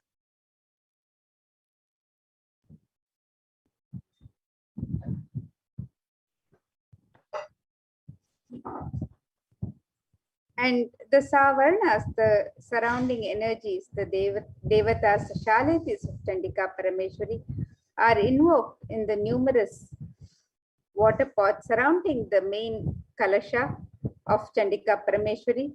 The Yagashala is described in the scriptures to be in a 9x9 grid format, which has the Pradhana Kalasha as the central square of the mandala grid.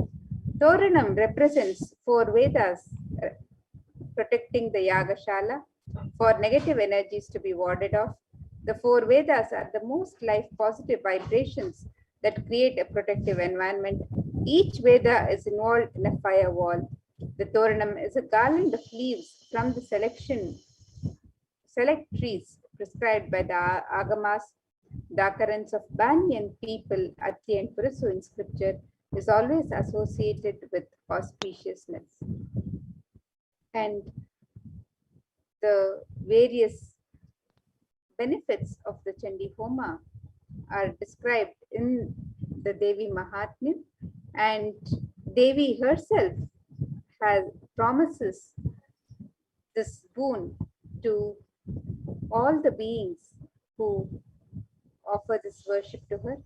In the Devi Mahatmya of the Markandeya Purana, Devi gives the spoon. She says, Ittam yada yada badha danavotha bhavishyati tada tada.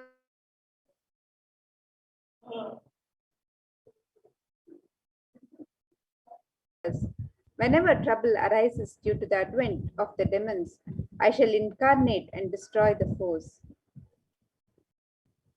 So you can offer the Chandi Homa to Devi Parashakti.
The Vishesha Dravya Homam is the offering of all the Sattvika Guna foods into the Agni Kunda.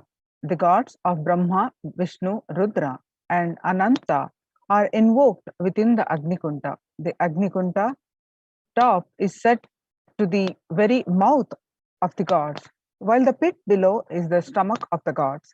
In the Vishesha Dravya Homa, various fruits, cooked rice, and coconut is offered as it represents the head of the Devata. Finally, the Annam is adorned with clothing and flower garlands and is worshipped as the embodiment of the Devata.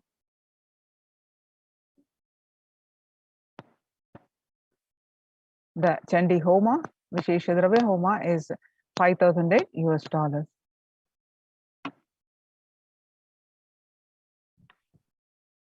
And you can register for these various offerings on the website www.kailasamailer.com/sevas. Offerings and the sacred rituals that are being performed at the Nithyanandeshwara Paramashiva Devalaya. All of the sevas and sacred rituals are detailed on the website. And further, in the Purnahuti of the Chandi Homa, the Vishesha Dravya Homa, the select offerings of turmeric, almonds, raisins, cashew, etc. are offered into the Chandi Agni right before the final offerings of Purnahuti, which includes sari, silver mangalyam, silver coins, and flower garland for Chandika Devi. The Mangalya Sutra is the auspicious thread that is tied when a woman marries. This thread as a medallion symbolizes the chastity and elevates the woman as a goddess, a literal embodiment of Devi Parashakti herself. This is the offering of silver, the highest metals that can hold and radiate energy. It is one of the rarest offerings made into the Chandi Agni when the metal itself is consumed by the Agni and given to the cosmic energy directly. So you can make this offering of the Chandi Homa, Vishesha Dravya Homa, and the Purnahuti, which is offered to Chandika Parameshwari every day of these 9 days 9 nights of celebration of Devi Parashakti. So what are the benefits of the Chandi Homa described in the Devi Mahatyam in chapter 12? The removal of all problems according to the Devi Mahatyam chapter 12 verse 2, avoiding all untoward happenings in life. Devi Mahatyam chapter 12 verses 4 and 5, avoiding bad happenings, poverty, separation from beloved ones. And the Devi Mahatyam chapter 12 verse 3, removal of fear from enemies, robbers and kings, weapons, fire and flood. Devi Mahatyam chapter 12 verse 6 and Devi Mahatyam chapter 12 verse 8 saves from all epidemic calamities and all natural calamities. And without doubt, all troubles will be removed by Devi if this Homa is done during the Navaratri time. The participant will be blessed with riches, grains and children. Devi Mahatyam chapter 12 verses 12 and 13. One becomes fearless, the verse 14 of chapter 12, and enemies perish, welfare accrues, and the family rejoices. The Devi Mahatyam chapter 12 verse 15.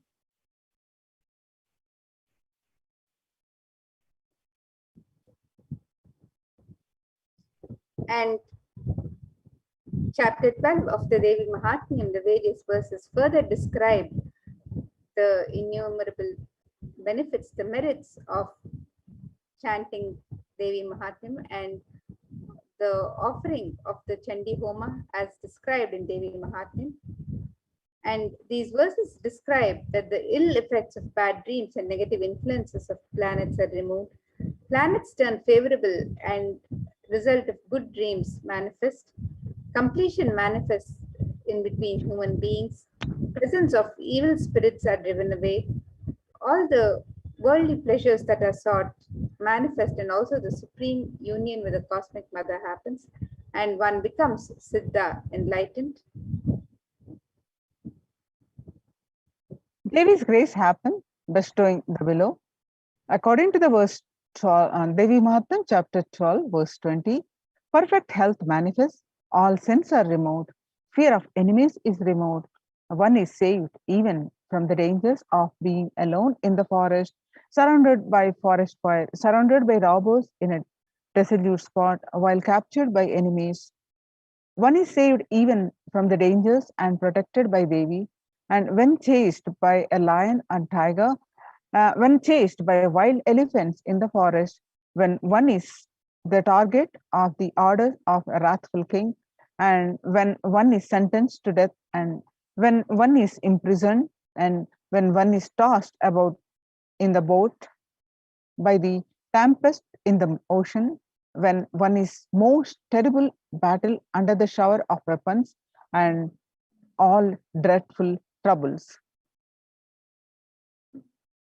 Black magic is removed and success in litigations is achieved. Untoward death doesn't happen for him.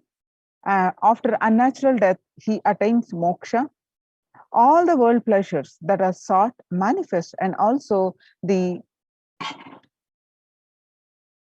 supreme union with the cosmic mother happens.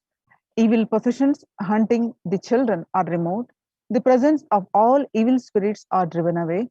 Completion manifests in between human beings. So offer the Chandi Homa with the cost is $5,008 US. And the next seva that you can offer to Devi Parashakti during these Navaratri celebrations is the offering of the Raja Rajeshwari Ekadasha Dravya Abhishekam and the Snapana Abhishekam. This is a very special offering where, as per the Shakta Agamas, 11 type of dravyams of Abhishekam items such as rice flour, turmeric powder, Jaladravya powder, Panchamritam, milk, curd, ghee, honey, sugarcane juice, fruit juice, tender coconut water, and Gandha Jalam will be offered to the Moolavar Raja Rajeshwari in the Nithyanandeshwara Paramashiva Devalayam. Finally, the energized waters of the Chandi Homa Kalashas and the Shankha conch, which have been consecrated during the entire day by various powerful mantras and rituals, are offered onto the deity of Sri Rajarajeshwari Devi. And this offering of the Rajarajeshwari Ekadasha Dravya Abhishekam and Snapana Abhishekam, which is the sacred bath offering to Devi Rajarajeshwari, with the 11 types of special dravyas.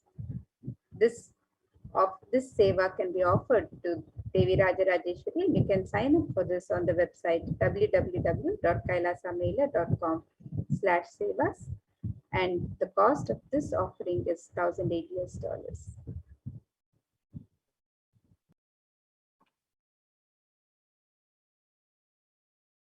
The next offering is Kumari Puja, Dashabhairava Puja, Suvasini Puja. Rarest of rituals when Devi Parashakti is invoked in living persons and worshipped. Through the initiation and blessings of the Supreme Pontiff of Hinduism, the 9 forms of Devi manifest in the women and kids present for the puja and accepts our offerings and worship. Hinduism is a religion where everything is auspicious and is an embodiment of Parashakti. When one witnesses the worship of a physical body which is radiating Parashakti, the highest auspicious thought currents that occur in that person will be mirrored in our brain as well. The heightened feeling of connection to Parashakti will manifest when we see her in a physical form receiving our worship, Parashakti. The Kumari Puja is the children are the pure manifestations of Parashakti with an innocent powerfulness through which the divine can be glimpsed. Parashakti's own extensions are the Kumaris. And Dashabhairava Puja, this puja is offered to young boys who are blessed and initiated by the Supreme Pontiff of Hinduism to radiate powerful manifestations of Parashakti of Dashabhairavas. And the Suvasini Puja, the married women who are initiates of Supreme Pontiff of Hinduism sit as the form of Parashakti. This unique revival of worship is one of the rarest where Parashakti is actualized and is embodied and represents an actual physical body of a Suvasini. As Supreme Pontiff of Hinduism says, women are an embodiment of Parashakti.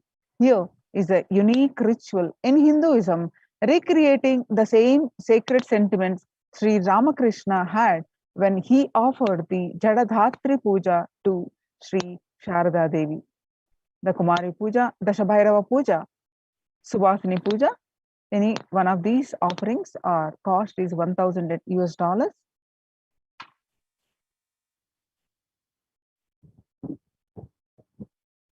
And the next seva, we have celebrated this ritual just a couple of days ago when we welcomed Devi Durga into the temple. So this Durga Pratima Prana Pratisthapana was the sacred ritual of Prana Pratisthapana was done by the Supreme Pontiff of Hinduism himself as per the details described in the Kular Navatantra.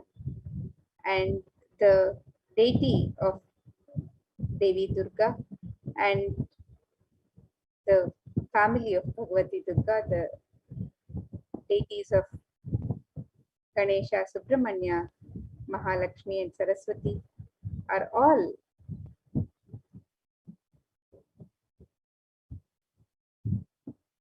as per the agamic injunctions and details prescribed, where it is described the way the clay should be procured and the land from which the mud should be procured.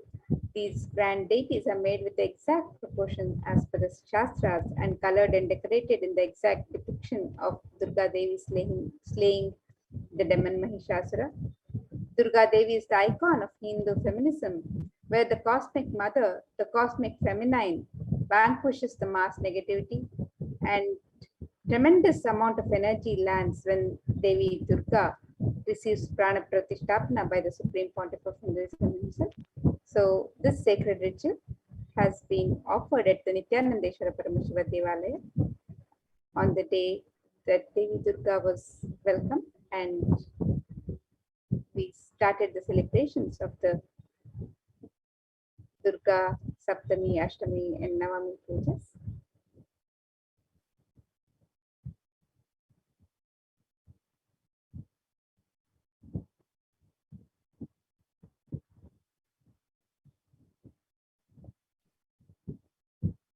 Durga Saptami Puja.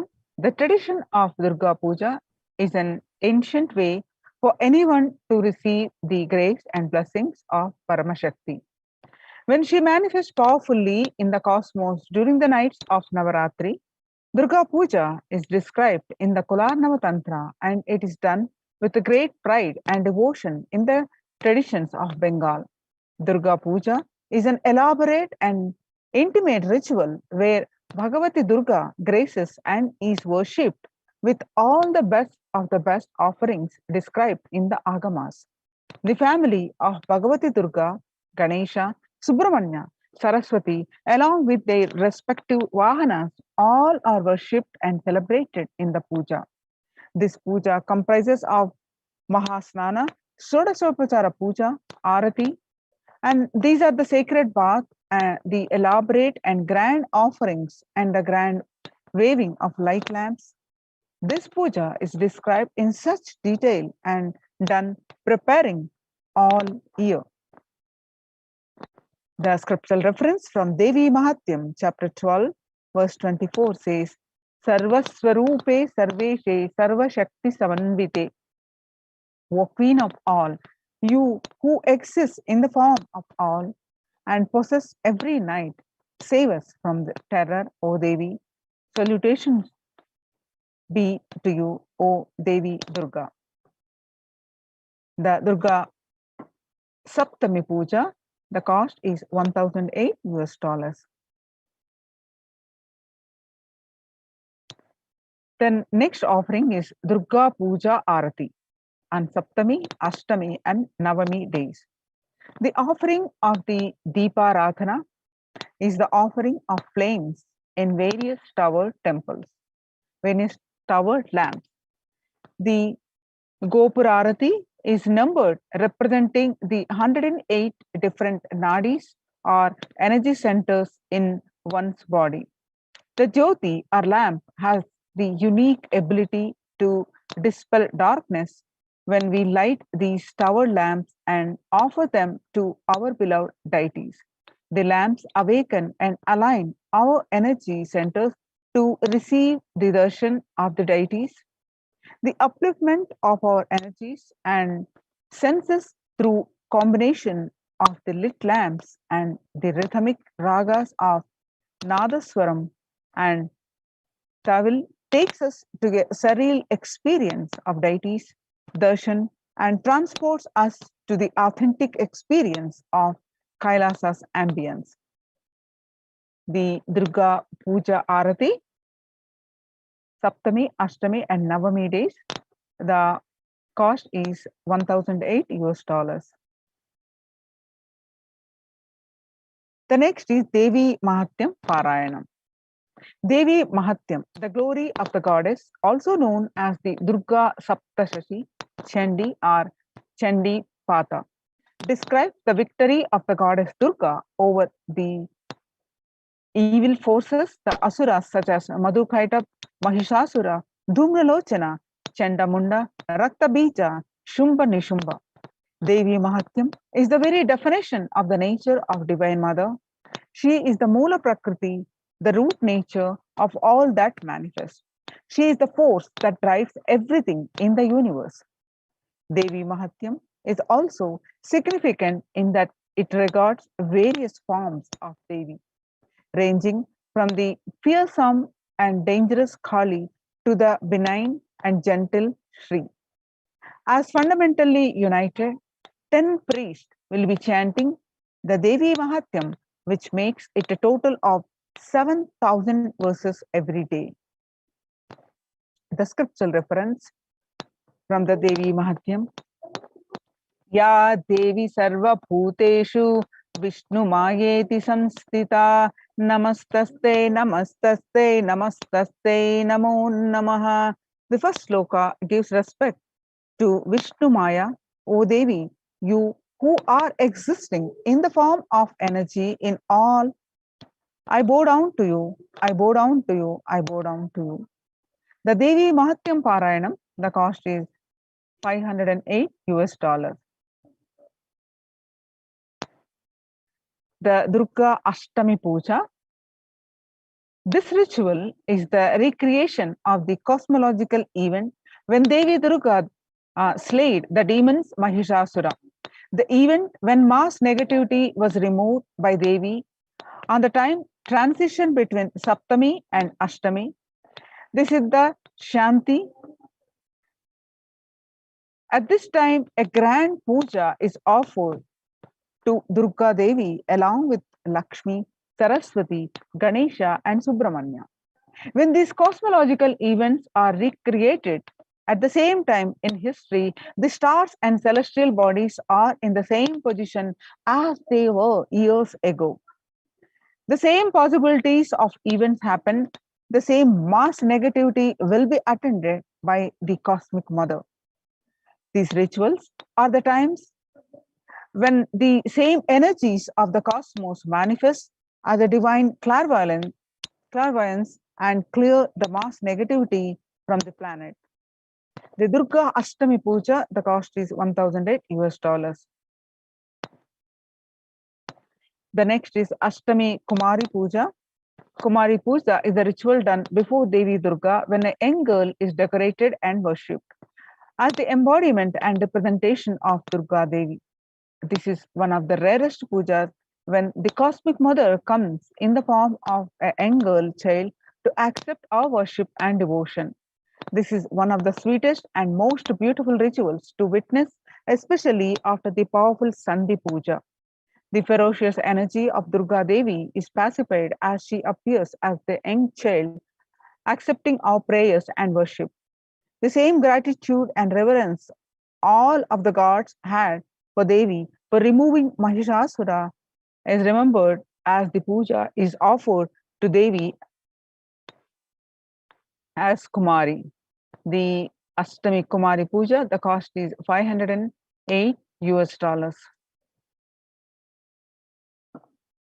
And Durga Navami, Sandhi Puja and Navami Homam. This ritual is the recreation of the battle and victory of Durga Devi over the demons Chanda and Munda. The event when mass negativity was removed by Devi on the time transition between Ashtami and Navami. This is the Sandhi. At this time, a grand puja is offered to Durga Devi along with the Lakshmi, Saraswati, Ganesha, and Subramanya. When these cosmological events are recreated at the same time in history, the stars and celestial bodies are in the same position as they were years ago. The same possibilities of event happen, the same mass negativity will be attended to by the Cosmic Mother. These rituals are the times when the same energies of the cosmos manifest as a divine clairvoyance and clear the mass negativity from the planet. Navami Homam is a unique fire ritual done before the Durga Devi Pratishtha, chanting a unique mantra for Durga Devi who is invoked in the form of Agni. The Durga Navami, Sandhi Puja and Navami Homam cost is $1,008 US. The next is Ayudha Puja. On the auspicious day of Navami or the 9th day of Navaratri, a special puja is done for all the tools, vehicles and books. This is known as Ayudha Puja and is done in every Hindu home. All the tools are washed and kept in an altar. All the ears are also washed and fresh sandalwood paste is applied on them and puja is offered. Special naivedyams and sweets are prepared for the occasion. This day, Paramashakti, who is present in all the tools and vehicles, that helps our lives become smooth and efficient. It is a day of regeneration when all homes are cleared and all the corners of the homes and all the doors are refreshed with fresh incense and sandalwood paste. The Ayuda Puja, the cost is $508 US.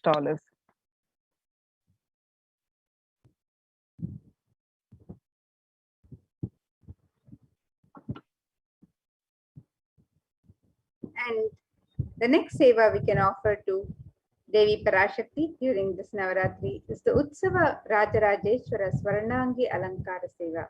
The Swaranangi Seva is the offering of the golden armor to the deity of Devi Rajarajeshwari. It is a magnificent armor that covers the deity and allows one to have the darshan of the deity in her grand glory. The golden kavacham is an offering of our love and gratitude to the deity of Rajarajeshwari in Kailasa's Nithyanandeshwara Paramashiva Devalayam. And you can make this offering of the Utsava Rajarajeshwari Swaranangi Alankara Seva, the offering of the golden armor to Devi Rajarajeshwari, on the website www.kailasamailer.com/sevas. The cost of this offering is $508 US.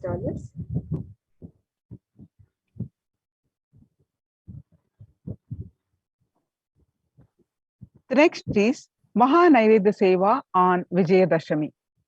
On the auspicious occasion of Vijayadashami, the Annalayas of Adi Kailasa and the devotees of the Nithyanandeshwara Paramashiva Devalayam offer the Mahanaivedya Seva to our beloved, the Supreme Pontiff of Hinduism, Jagadguru Mahasannidhanam, His Divine Holiness Bhagavan Nithyananda Paramashivam. This grand offering is an offering of 1008 varieties of food.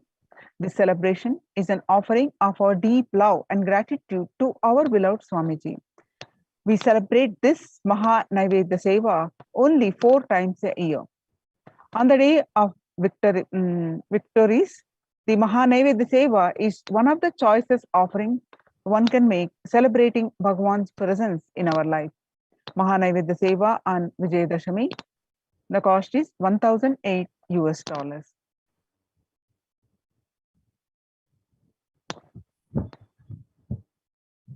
And the next offering that we can offer on the auspicious occasion of Vijayadashami is the offering of the Pratyaksha Pada Puja.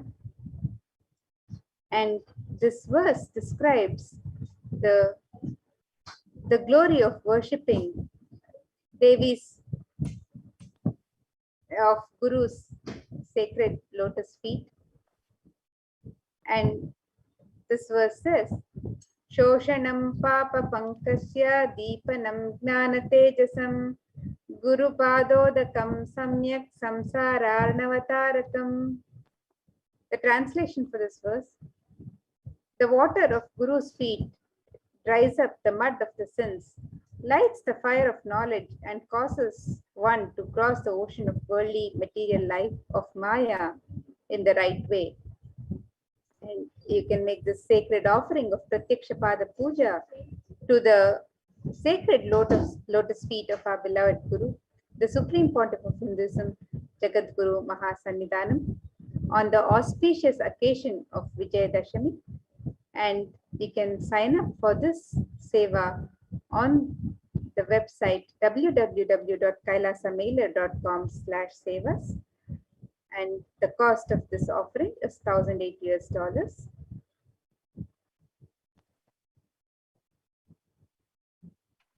Next is Tulabharam on Vijayadashami. Tulabharam is the ritual where material donations are made to the Supreme Pontiff of Hinduism against the weight of his deity. The scriptures describe various items that can be offered, from jaggery to sugar to silver and gold. Tula means scale. It is a scale where donations are made against the weight of the Supreme Pontiff of Hinduism's deity. Tulabharam on Vijayadashami, the cost is $10,008 US.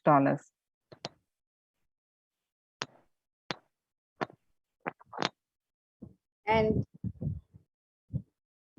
during these days of Dasara, we also celebrate the Venkateshwara Brahmotsavam, celebrating the presence of Bhagavan Venkateshwara. So during the Venkateshwara Brahmotsavam, you can also offer the Alankara Seva to Bhagavan Venkateshwara, the Venkateshwara Utsava Murti Alankara Seva. Offering of the Alankara Seva to the deity of Bhagavan Venkateshwara bestows the deep fulfillment in life, thereby taking us closer to the Guru who liberates us from the cycle of birth and death. Every day, the Utsava Murti of Bhagavan Venkateshwara is dressed and decked in his various manifestations, gracing on various vahanas or vehicles. Venkateshwara is the Alankara Priya, the one who loves to be decorated with the finest clothing and jewelry, offering the most favorite treasures in the form of clothing, jewelry, and flower garlands pleases Bhagavan Venkateshwara. And this verse from Narayana Suktam, the first verse from Narayana Suktam, describes Sahasram Shirsham Devam Vishwaksham Vishwashambhuvam Vishwai Narayanam Devam Aksharam Paramam Padam. The translation for this verse: this universe is the eternal being, Narayana, the imperishable, the supreme, the goal, multi-headed and multi-eyed, the omnipresent, omniscient, the resplendent, and the source of delight for the whole universe. So you can offer the Venkateshwara Utsava Murti Alankara Seva to Bhagavan Venkateshwara, and you can sign up for this Seva on the website www. Offering is $508.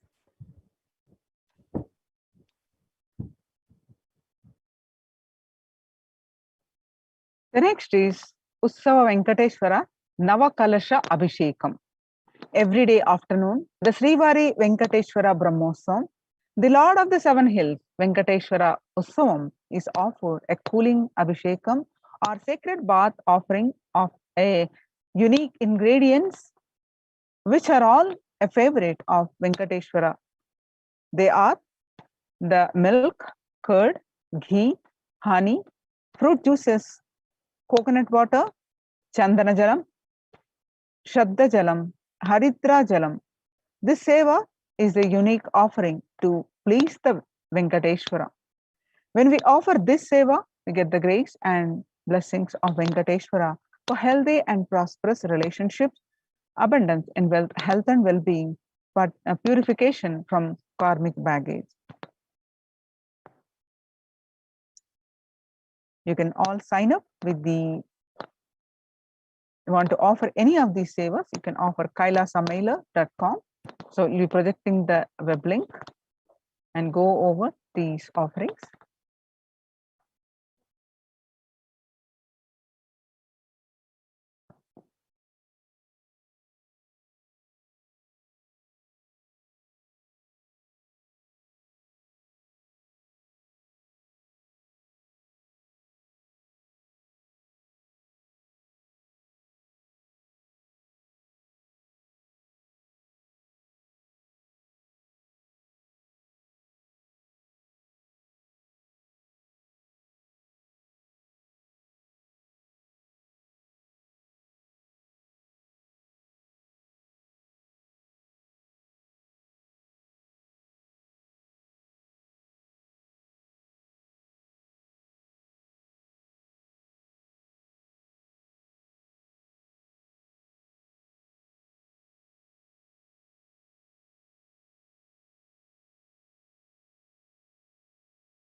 Ma, we can't hear you.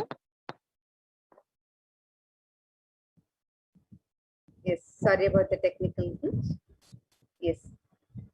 And on this website, www.kailasamailer.com/sevas, you can click on the Learn More button, where you can find out more about the various sacred rituals and sevas being offered to Devi Parashakti as we celebrate the manifestation of Devi Parashakti during these 9 nights of Navaratri. And you can also click on the link to Venkateshwara Brahmotsam and learn more about the sevas that you can offer to Bhagavan Venkateshwara. And as we celebrate Navaratri and as we celebrate the Durga Ashtami, Navami and Dashami celebrations, you can sign up for the various rituals on these days where we are celebrating Devi Durga and Devi Saraswati and the auspicious occasion of Vijayadashami. You can offer the Alankara Seva, the Devi Alankara Seva and the Swamiji Alankara Seva on all the 9 nights of Navaratri celebrations. You can also offer the Vishesha Shodashopachara Puja and the Chandi Homa on all days, on all the 9 days of celebration. The Dashabhairava Puja, Kumari Puja, Suvasini Puja and the Devi Mahatmyam Parayanam are also offered on all the 9 days of celebration. The Ayudha Puja and the Durga Vishesha Shodashopachara Puja. The Ayudha Puja is a special offering on Navami. So you can sign up for this today. And the Durga Navami Puja and the Durga Navami Puja Arati are also special offerings on the Mahanavami during the Mahanavami celebrations. And on on the auspicious occasion of Vijayadashami, we have the Utsava Rajarajeshwari Swaranangi Alankara Seva, the Mahanaivedya Seva, where we offer 1008 Mahanaivedyams to the Supreme Pontiff of Hinduism as we celebrate Vijayadashami. And you can also offer the Pratyakshapada Puja on Vijayadashami and the offering of the Tula Bharam on Vijayadashami. And you can also sign up as a Mahayajaman for the Navaratri or the Venkateshwara Brahmotsam celebrations. So all of these offerings and sevas, all the sacred rituals that you can sign up to offer, all the sevas are detailed on the website. So you can visit the website and find out more details of the various offerings. The Venkateshwara Brahmotsam offerings are also detailed. The Venkateshwara Navakalashabhishekam and the Venkateshwara Alankara Seva. And now with that, we'll get ready for the next segments of this program where we'll directly witness the sacred rituals happening from the Adi Kailash Nithyananda Sarvagna Peetham, the Nithyanandeshwara Paramashiva Devalayam, where we'll be witnessing the sacred rituals and the grand celebrations live from the Nithyanandeshwara Paramashiva Devalayam, where these sacred rituals are being performed by third eye awakened beings with the utmost integrity and authenticity to the agamic injunctions. So let us now get ready for witnessing these sacred rituals and receiving the darshan and blessings of Devi Parashakti, of Bhagavan Venkateshwara and the Supreme Pontiff of Hinduism himself. So let us now move to the further segments of this program.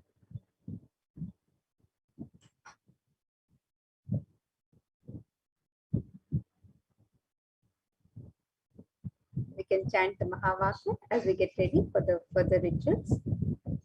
Om Nityananda Paramashivoham. Om Nityananda Paramashivoham.